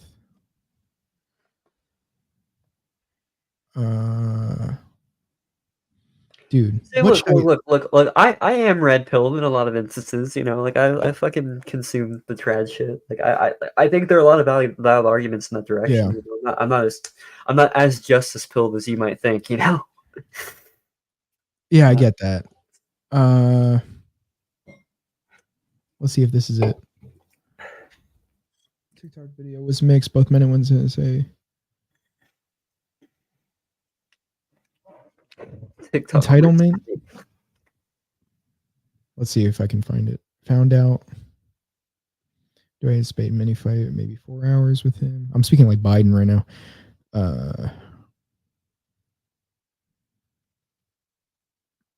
Maybe I should just like open the home math video or like YouTube and just show my search for home math, the proper home math video. Sure. We're gonna start watching clips here to see if we can find it on time. So, I'm just thinking of getting like a burger and fries from Jack in the Box. You know, like and maybe You're gonna, like go get that on stream. Chocolate milkshake. No, not on stream. I'll probably get it when I call you. I mean, remember the call afterward. Oh, okay. Yeah, guys, join the Discord. DM us at Anarcho Nitrain, or I think yours is .ancat, right? Like not DOT, but like the period Ancat. It's just a period Ancat. Yeah. Yeah. So like the thing with that is. Look, okay, that, James, you are in my server. Yeah, he just said in the general, why have I never talked here? Because you're a loser. Yeah. Let me refresh it without sharing. I mean, let me try. We could get him to join the VC after we're done here. Which we probably should. I mean, after we react to more things, we probably could cut it off at like the 3-hour mark because it's probably long for people. What are we at? We're almost 3 hours. Okay. Well, I don't know if I'm gonna find that home math video. If somebody finds it, DM it to me and maybe we'll show it on another stream. But yeah, unless we could react to the John Doyle thing. Isn't that what you had last on the list? Well, that's a long video. We had some other stuff too. That's a long video. I want to see. Let me just see if I let me try one more time. Just you know what? It's your show. Whatever you want to react to, I'll be here with you. You know. Yeah. Let me try. No homo. Pause. Actually, you know what? Full homo. Let me just go on his Instagram and see if I can find it. Holy shit! Oh my god! I almost said the gamer word on stream. Dude, you're gonna get us banned. Well, technically, I think you can use A at the end and it's fine. I think you're actually. Oh, really? But you're gonna use hard R? Oh. No. Of course. Okay. A. Well, I think A is like you're actually safe. You're not gonna get banned, or I don't even know if you're gonna get demonetized. And they don't. But the problem is it's like if you care about your image, right? Then you might be screwed. And they don't know my race. Well, I mean, technically, if they looked at the older videos, they would know. But you're cluing them. Then again, you could just delete those. What? I've never seen your face on stream. What? Bro, we had valuable information there. You want to take that away from people? Well, once I upload the history video, I mean, the history one won't be necessary. Like, and you gotta admit, like some of the older ones, I was pretty bad. So, not that I'm like great now, but you know, I was a lot worse back then. You don't want any sort of legacy, like legacy Zach with my face in them. I mean, I'm fine to have those removed, but you don't want any sort of legacy. The legacy right. The legacy right. You're talking about legacy wrongs. No. And they also see my fucking room as well, my vinyl and shit. Well, you're just telling people about that, where to find you and stuff. See, I didn't even tell them that. Right. Well, all right. I mean, it's not that hard. You just gotta scroll. Well, they didn't know, maybe, unless they're super fans. Okay, so we're just gonna share the Home Math Instagram account and just look at that. We're getting completely off the point I was making earlier. based. Well, hold on. Am I lagging? Or am I good? No. Okay, good. No, I you're wasn't good. sure. I was like frozen for myself for a second. Oh, what did James say in here? I just spent the last 30 minutes arguing with Jewish Zionist / social democrat. Now I am blocked. Yeah, why do you think that is? It's as if people can't take any sort of serious. If only maybe they have some kind of you know, cultural bias that, you know. You know what when a guy, Can you hear instead of this? calling you a cute name Yeah. like babe, sweet. Okay, let's see if we can get back to it. Attractive women cannot afford to date down. I wonder who told her. Anyway. I don't remember what the chick looked like. That's a problem. Oh yeah, that one woman in the middle, like Men go who don't go up down on one. women are gay. Wait, is And this that's it? all I have to say. This is kind of a What is this? I couldn't hear that. Men who don't go down on women. That's are it, gay. bro. I found it. And that's all I have. I found it. Holy shit, dude! I'm a genius. I'm massaging this lasagna. I'm massaging this. I'm giving this lasagna a massage. Huh? All right, let's watch I'm it. giving this lasagna a massage. We're preparing to announce that I'm joining ISIS. Yeah. Okay. Whoa. Men who don't go down on women are gay. And that's all I have to say. This is kind of a telling on yourself moment. Oops, because men, we know that we do that for the ones that we like. Personally, my use of this particular practice, it ends pretty much about here, like halfway between worst I would ever see again and the public private line. I'm pretty generous. Every guy has a line for that somewhere. Mine is about here. So if you're saying that this isn't happening for you, unfortunately, what you just told us all is that you're going home with guys who are not really crazy about you. So again, start with the men who will give you what you want, right? And then pick the ones that you like, the ones that you want it from. Don't start with the ones that you like and then eliminate the other ones later, or else you're just going to be so bitter that you start calling everyone gay. Again, we will, some of us will sleep with you even if we hate being around you. That's negative attachment. So watch out. Men who Yeah, so that's it. So basically, there we Yeah. go. That's the video.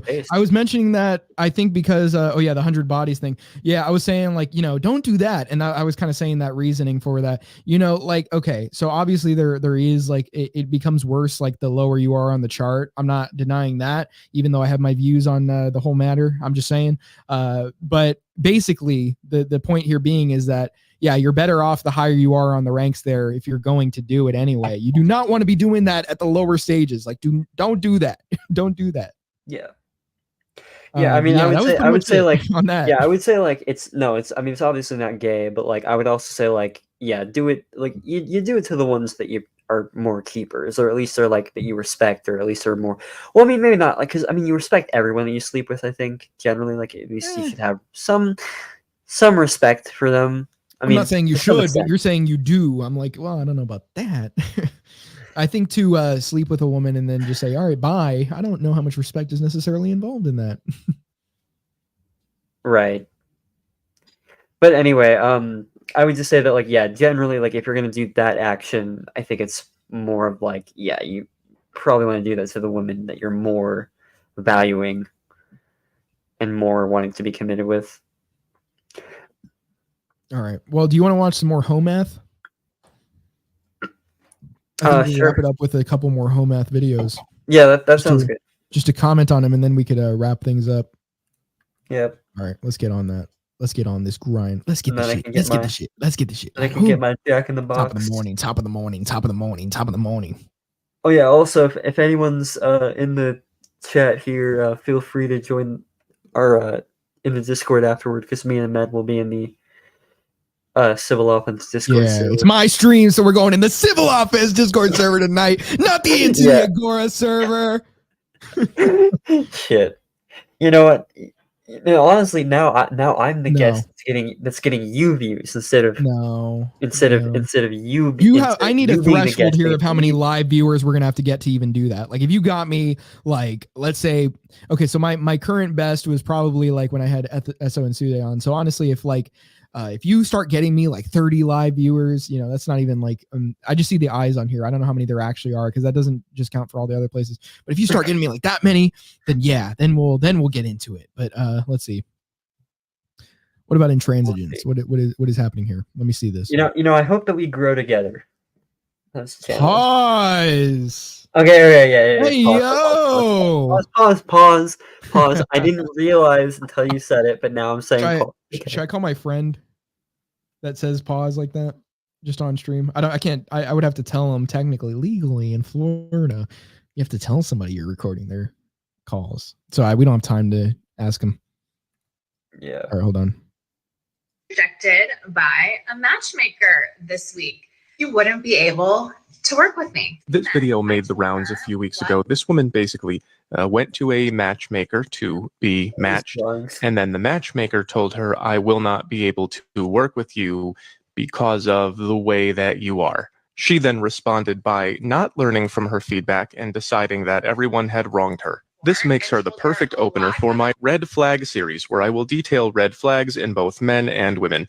Mostly women, because you gotta go with what you know. So red flag number 1 is intransigence, which looks like this. It basically means not changing your mind when you should. Yep. Here's what she said. I told her what I was looking for. I also told her I was looking for a man who was also a leader because I don't want to always be the leader, believe it or not. At or above the same income level as me, ready to get married. I'm a little high strung. I could never really be with a beta type man. I specifically used the word doormat. She could sense I had some walls up. She essentially said that I am not ready for her type of services because I have too much work to do. My walls are too high. I'm not ready for a long-term committed relationship.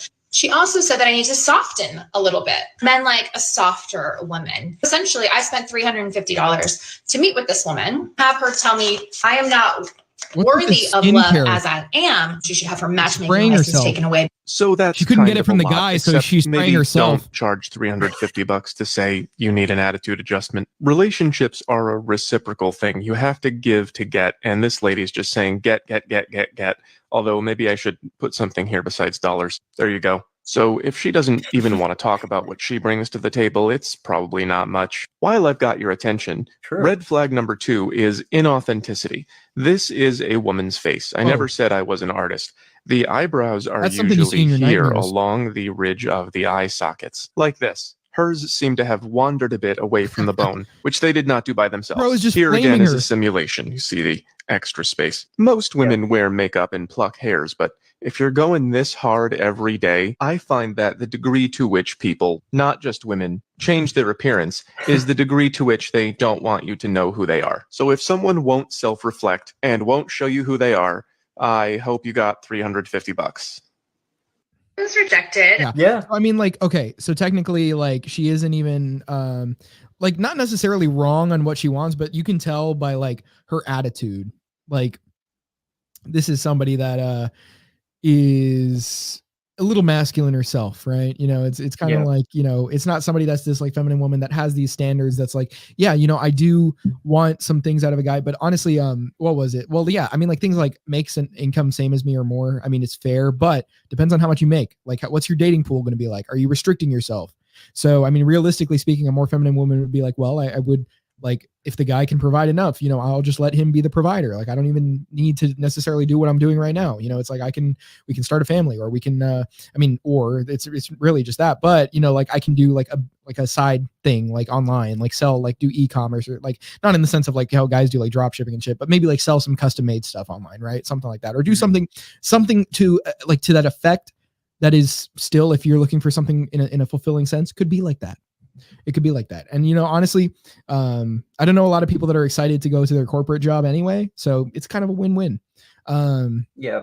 Now, some of her other things, she's like, I don't want a beta. I don't want a doormat. I mean, like, okay, obviously a woman doesn't want that either. I think like, obviously she's talking to a woman who's the matchmaker from the sound of it.